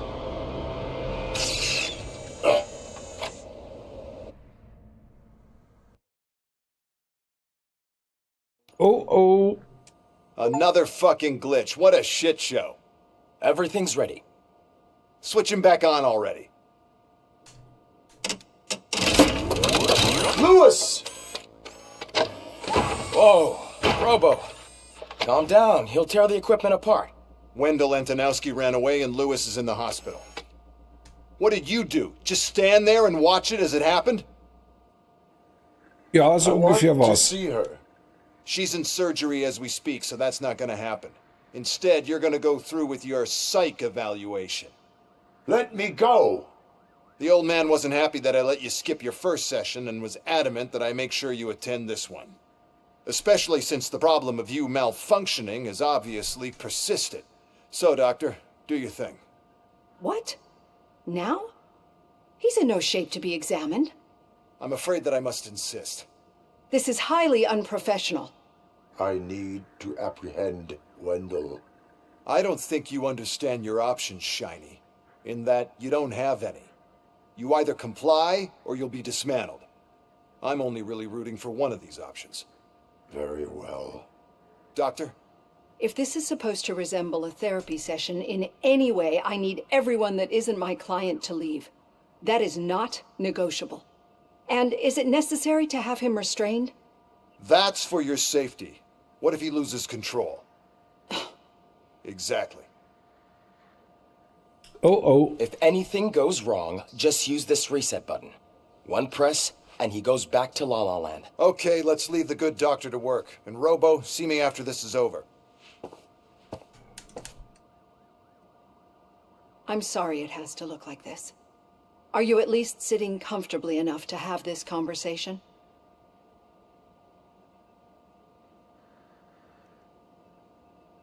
My partner was shot, and I need to find the person responsible. You do. But I think you'll agree that you should be in the best shape possible to undertake that task. I understand this is not an ideal situation, and this is probably the last place you want to be right now. I'm not the only one unwilling to be here. Your heart rate is above 120 BPM. You're equipped with a heart rate monitor? I imagine it comes in handy in your line of work. It does. I agree this whole thing is happening rather fast, but we are both professionals at helping others. So how about we start again? My name is Dr. Olivia Blanche. Naturally, I've heard people refer to you by different names, but I'm curious to hear which one you prefer. Oh.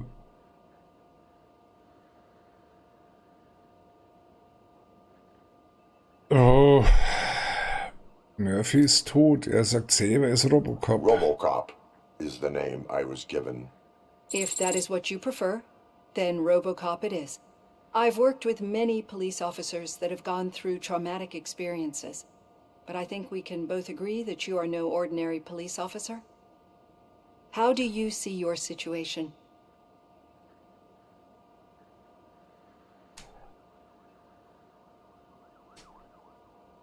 I am a machine, built using OCP's finest technology with the brain of a fallen officer, Alex Murphy.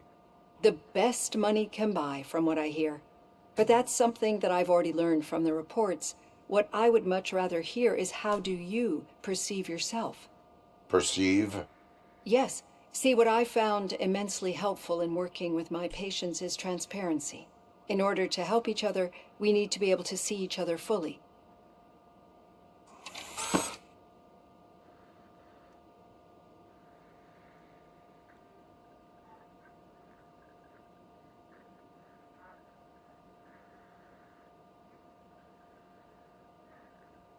This is how I see myself.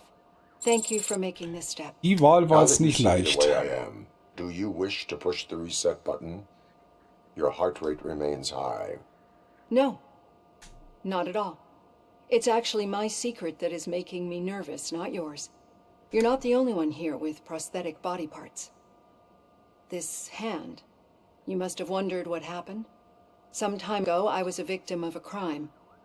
A thief broke into my house. He made a lot of noise and my neighbors called the police. And Ed 209 reacted to the call and mistakenly recognized me as a threat. My hand was red mist moments later. Since that day, I have become, let's say, a little leery of machines.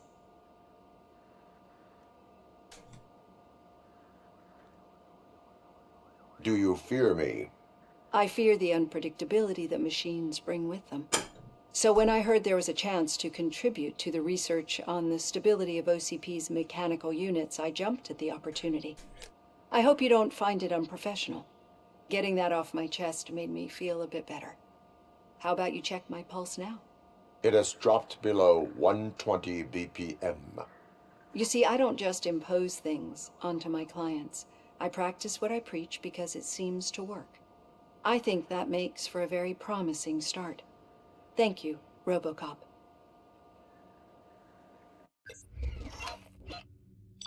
Ich glaube, wir werden solche Besprechungen und Unterredungen noch ein paar Mal haben, glaube ich.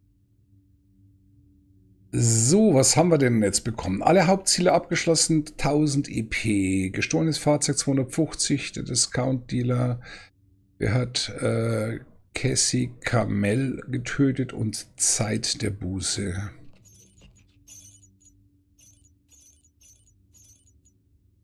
Ja, das stimmt. Oh, wir haben ein A bekommen. Uiuiui.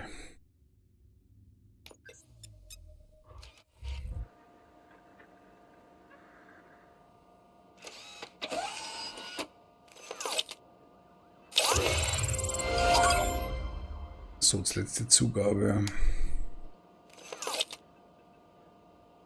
Erfahrungspunkte. Lass mich mal sehen. Ich würde gerne...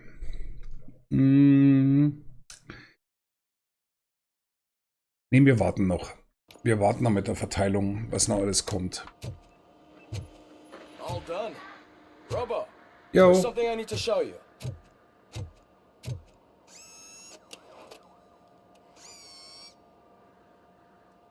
I know that OCP can be a real pain in the ass, but this might change your mind a bit. We've been working behind the scenes on giving your sidearm the treatment it deserves. The Auto 9 can now be equipped with a motherboard. Once the motherboard is in, you'll be able to mount a number of processors on it. Each processor can vastly improve your aim, damage, or stability. See for yourself.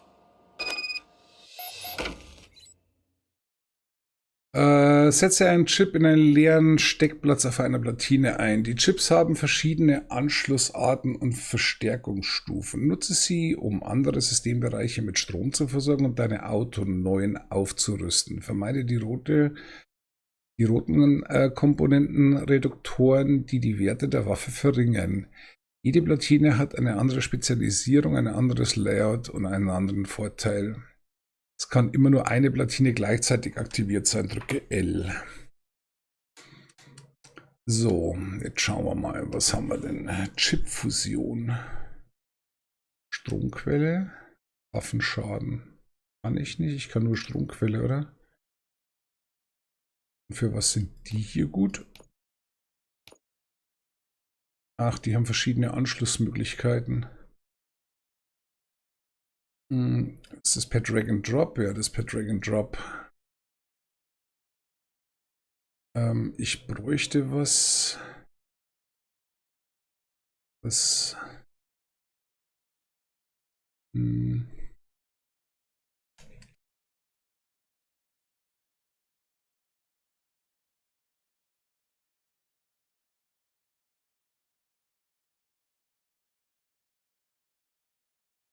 Bin gerade am Schauen.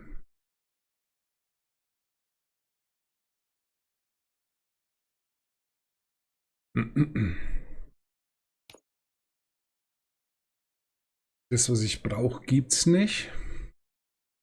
Also, gibt es schon, aber dann müsste ich alle 4 hernehmen. Ich brauche noch nicht alle 4. Ich bräuchte eigentlich nur 3. Also sowas, aber umgedreht und das sehe ich nicht.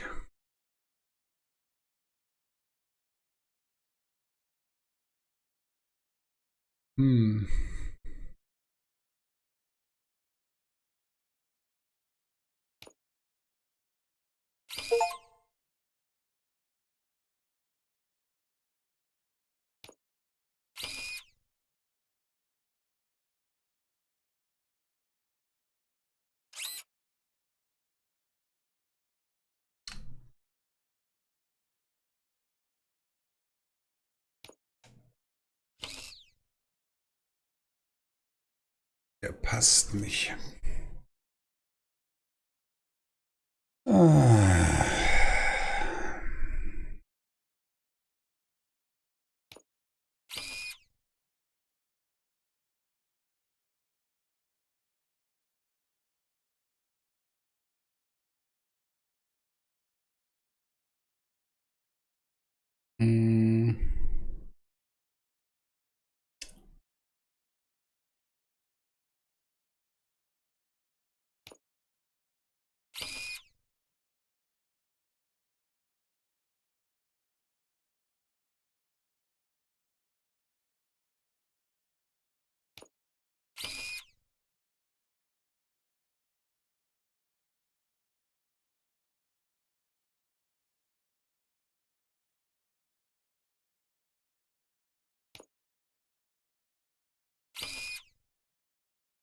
Nee. Aber was mit nur oben?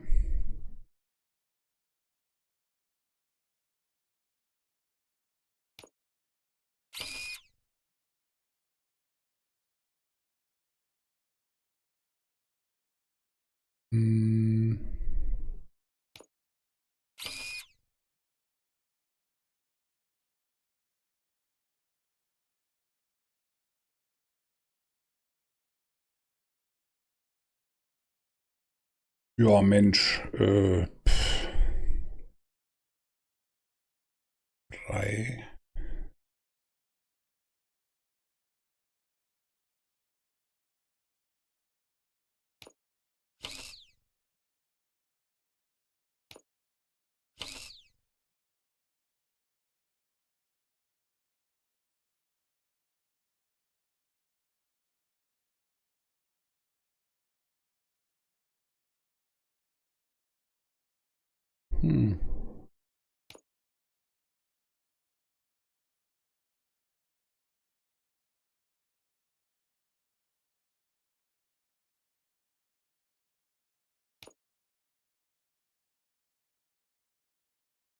Warum geht der nicht? Ich muss es oben wahrscheinlich fertig machen. Mhm.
L.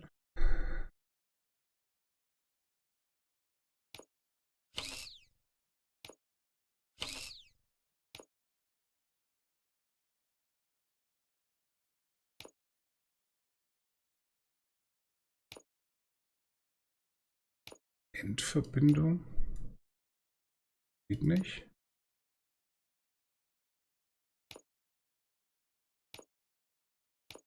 Die brauche ich nicht.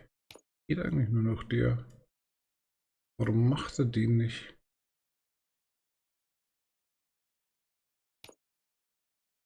Nehmen.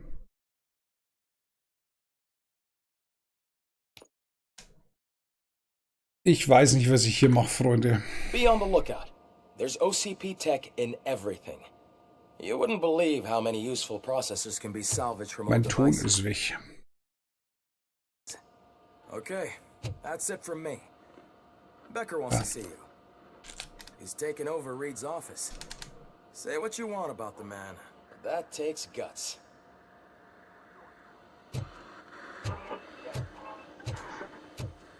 So, jetzt aber. Büro von Sergeant Reeds aufsuchen. Not yet. But she's been through worse.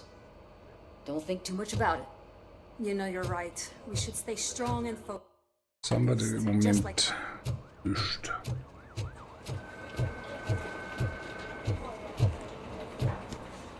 Oh, guck, der Spielbeamten Mikado.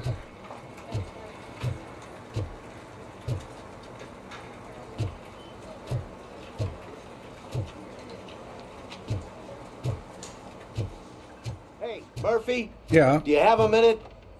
Aber sicher doch. Did you say Lewis? Yeah. Me and a bunch of guys decided to sign this get well card for her. I figured that you'd want to sign it as well. A get well card? Yeah, I know it's just that we want to let her know we're with her. I would like to sign it. Thanks, Murphy.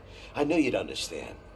Actually, there are a few signatures that we still need. Could you ask them?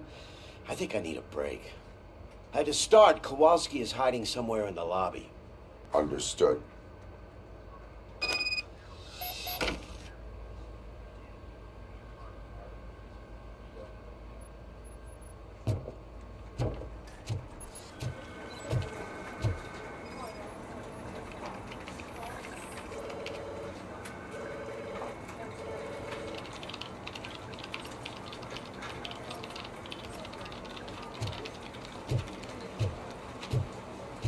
Jetzt können wir es sogar untersuchen.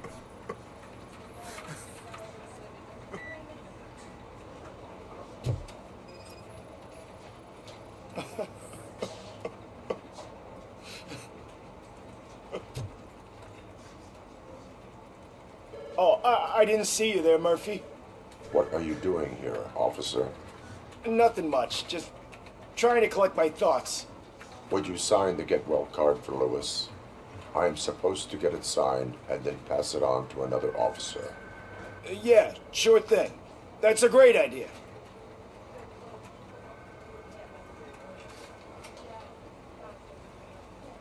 There you go. Signed. But could you pass it along to another officer? I think I'd like to stay here for a little bit longer. Understandable. Take your time. Thanks, Murphy. Kurtz hasn't signed it yet. He was in the locker room last time I saw him. In der Umkleide.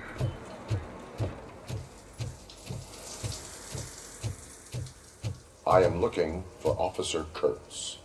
He's in the shower. Actually, he's been in there for half an hour.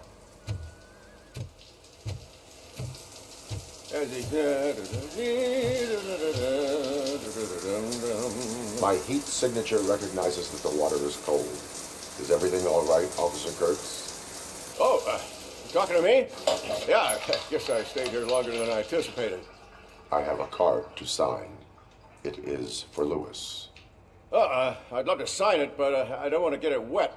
Could you grab my towel for me? Yellow one. It should be by my locker. Okay.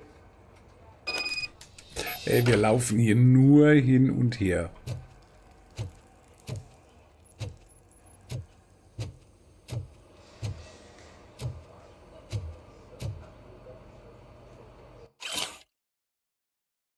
Ich habe deine Uniform im Spind liegen lassen und die Einschusslöcher schön geflickt. Mach dir keinen Kopf darüber, aber wenn ich noch einmal höre, dass du mich, ein Strickmütterchen, ins gehst und Unterhosen auf Streife.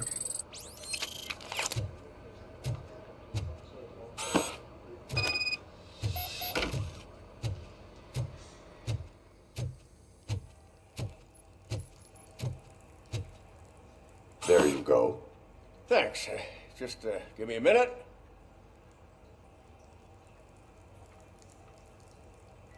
There, signed. I think that it's beautiful what you're doing. You are shivering. Yeah, I was lost in my thoughts. Didn't notice that I used up all the hot water. Thinking about Lewis. Yeah, but I can't imagine what you're thinking. She's your partner. Speaking of partner, I see that O'Neill hasn't signed a card yet. Be a good guy and get it to her, okay? She's at the range. She'll yell at me if she finds out there was a card for Lewis and she didn't get to sign it. I will make sure that happens. Oh Mann. Und es geht weiter. Jetzt weiß ich auch, warum das der andere Typ müde war. Warte mal, hier hinten geht's runter. Aber das mit dem Platin habe ich noch nie verstanden. Piece of shit. Oh, sie ist sehr entspannt. Is everything all right? I think my service weapon ain't calibrated right. I could perform a check for you. Yeah. Okay. Give it a go.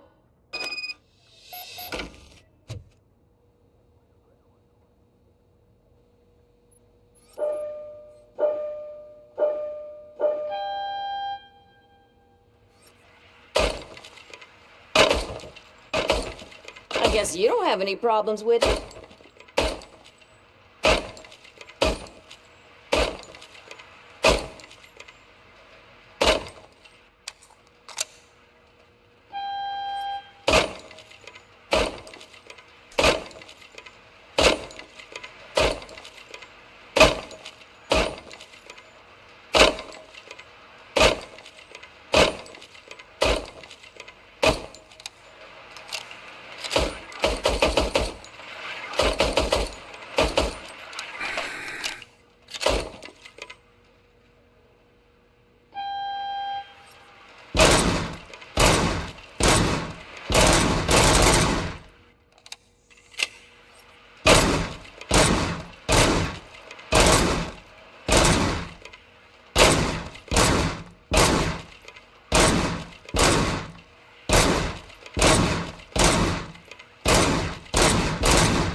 Jo, geht.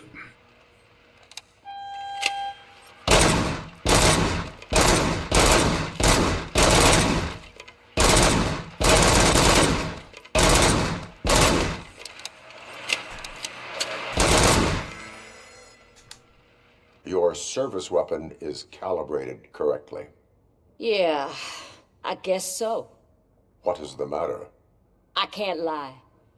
I wanted to come here and blow off some steam, but my hands are shaking thinking about Lewis. Officer. It's just that if it happened to you, it could have happened to any one of us. Lewis is one tough cookie. She'll pull through, I'm sure of it. But I'm not so sure I could say the same thing about my partner. I'm sorry. I didn't mean to make it about me. It is understandable. Is there anything I can do for you? You can sign this get well card for Lewis. Sure thing. There you go. Almost everyone's already here. That says a lot about her impact on all of us. There's only one person missing, Sergeant Reed. He's in the garage. Ja.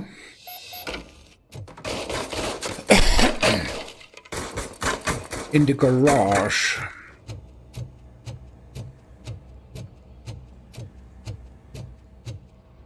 Ich hoffe, ich bin dann wirklich fertig mit der Karte. Murphy, do you have a minute? Aber natürlich. I noticed you running around the precinct. I am collecting signatures on a get well card for Lewis. I know. That's what I wanted to talk to you about. I ride everyone hard, and they probably see me as a drill sergeant. And maybe they think that I do it because I don't care. But I do care for each and every one of you. And what I'm trying to say is that I'd like to sign that card, if you let me.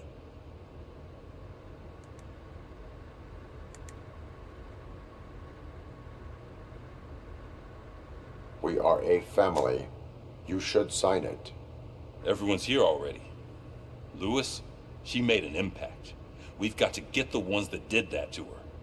That is my intention. Right. Keep the card. She should get it from you. Thank you, Murphy. Gute Besserung, Louis. So, jetzt können wir auch endlich mal ins Büro gehen, hoffe ich mal. Jetzt schauen wir mal, ob wir wirklich dahin kommen.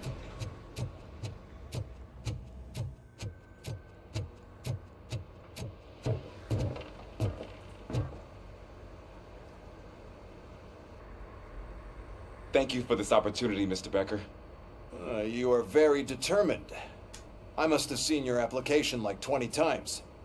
I assumed they were getting lost in the mail. That didn't stop you, did it? You're persistent and capable, too. Highest marks on all the written tests. Pretty much an ideal candidate. Aside from the fact that you don't meet any of the physical requirements, that's actually remarkable. Short stuff. Unfortunately, sir. Why is being a cop so important to you? My father was a police officer, and his father was one, too. A police family, huh? It must be heartbreaking not to be able to continue a family tradition. You know, I have the power to look the other way and make you a cop despite your shortcomings. In exchange, I only ask for one thing. Your complete loyalty. And maybe a touch of gratitude as well. Will I still get a badge? Like a proper police officer? Badge? Oh yeah, sure. Then Officer Washington is reporting for duty. Good. There you go, young'un. Is that blood? We don't make a badge for every new officer. We just reassign the old ones after cops retire. Or die. Robocop. I'm a big fan. Well, that's great, because you'll be spending a lot of time together. Meaning? Aside from his regular dispatch duty, Officer Washington will become your personal overseer. Overseer? Yes, you will report to me on his every action. Hopefully that will prevent him from continuing to tarnish his already murky reputation. His recent behavior casts a shadow on OCP, and we can't have that. That's a lot of responsibility for a rookie. Every other cop refused this post. but you won't. You wouldn't jeopardize your career, right? No, sir. I would like to proceed with my investigation, now that we know that the new guy is Wendell Antonowski. Was he even listening to anything I've been saying? Absolutely fucking not. You're off the case. Actually, you're off all cases. There's a bunch of documents that need archiving in the records room. That's your priority now. Understood. Now go. I'll tell Achilles about what's what in this godforsaken place. Zum Aufzeichnungsraum gehen. First rule, kiddo. Never question your superiors. Ey, ich krieg hier Kilometergeld, Freunde. Ist doch wieder unter uns, oder?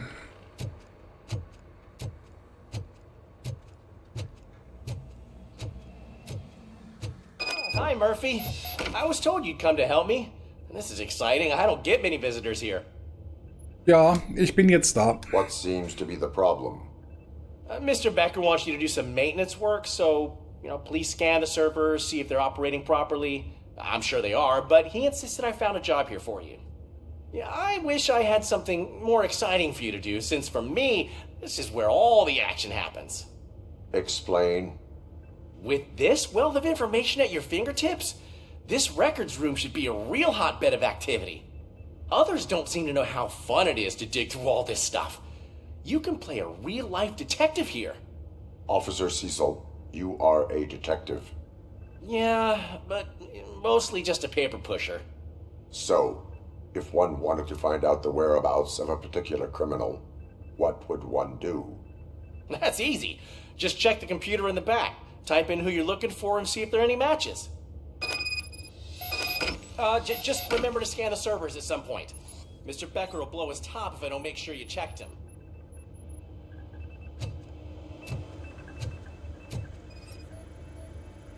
Good as new.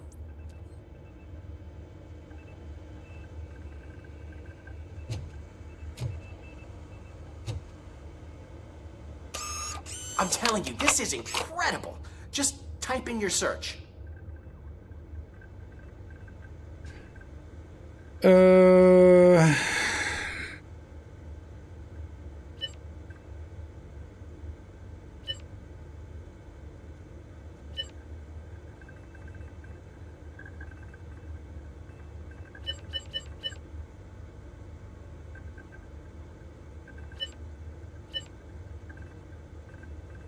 Ich komme da nicht rüber.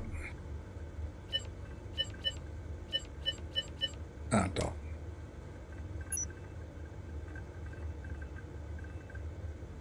He's never been charged? Well, that's hard to believe. There's a neat feature you can try. See who attempted to access his file before you did. Maybe that'll help us. Officer Briggs. Briggs? That must be the last lead that he checked before going missing. So his case led him to the Street Vultures territory?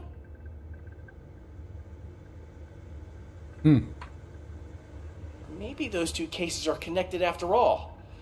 I'll have to report this to Sergeant Reed. And I am on my way. There's nothing I can say to stop you, is there? No.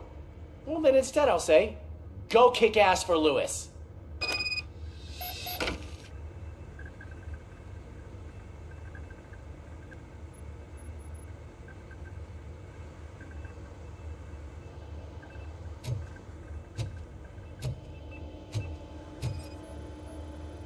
Perfect working condition.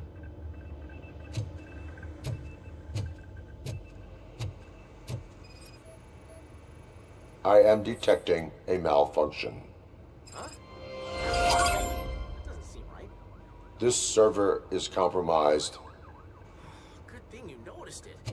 It could lead to the loss of important data. I'll make sure Mr. Becker knows what a tremendous job you did here. Jo, gerne. So, dann gehen wir mal Richtung Fahrzeug. OCP is trying to smuggle more of their staff into our ranks. You're right. I can't trust them. God knows what's. Let's stay sharp.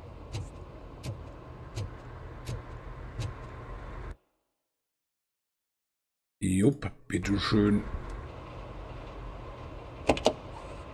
Ah, Robocop. I was looking everywhere for you. I wanted to say that this is an incredible honor for me. But, you know, I get the feeling you don't see eye to eye with Mr. Becker. Yet, despite the position I'm in, I'll do my best to assist you in any way I can. So, what are you doing here? I am going to Highland Park. Oh, isn't that Street Vulture's turf? That is where the lead took Briggs. It could be connected to Wendell. Oh, man. That's exactly what Mr. Becker told me you shouldn't do. It's my duty to stop you. Is it even safe for you to go? I mean, think of yourself. You keep malfunctioning, right? What if something happens again? Hey, Murphy, I found this on the back seat of your cruiser. It's for you. I can't let you go. Is there some sort of a command for that? Robocop, off. Robocop, stay. Hey, all cops have to follow rules. Especially you. You're a cop and a machine, so you can't go. Your systems won't allow it. Right? Wrong. Robocop? Robocop?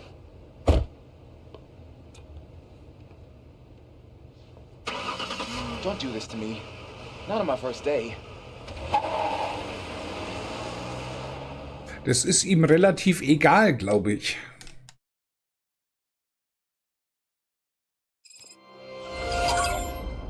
I know you're listening. There is still time to stop and turn back. The street vultures are territorial and vicious. You wouldn't want to be caught on their turf, especially by their leader, Spike. You know, I'm reading that he's known to be exceptionally savage. Apparently none of his enemies got out of Highland Park alive. I will be the first. I'm gonna get fired.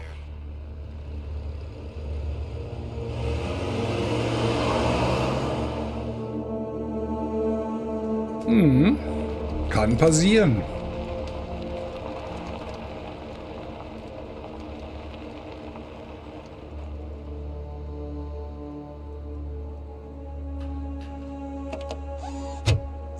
Sehr, sehr geil gemacht.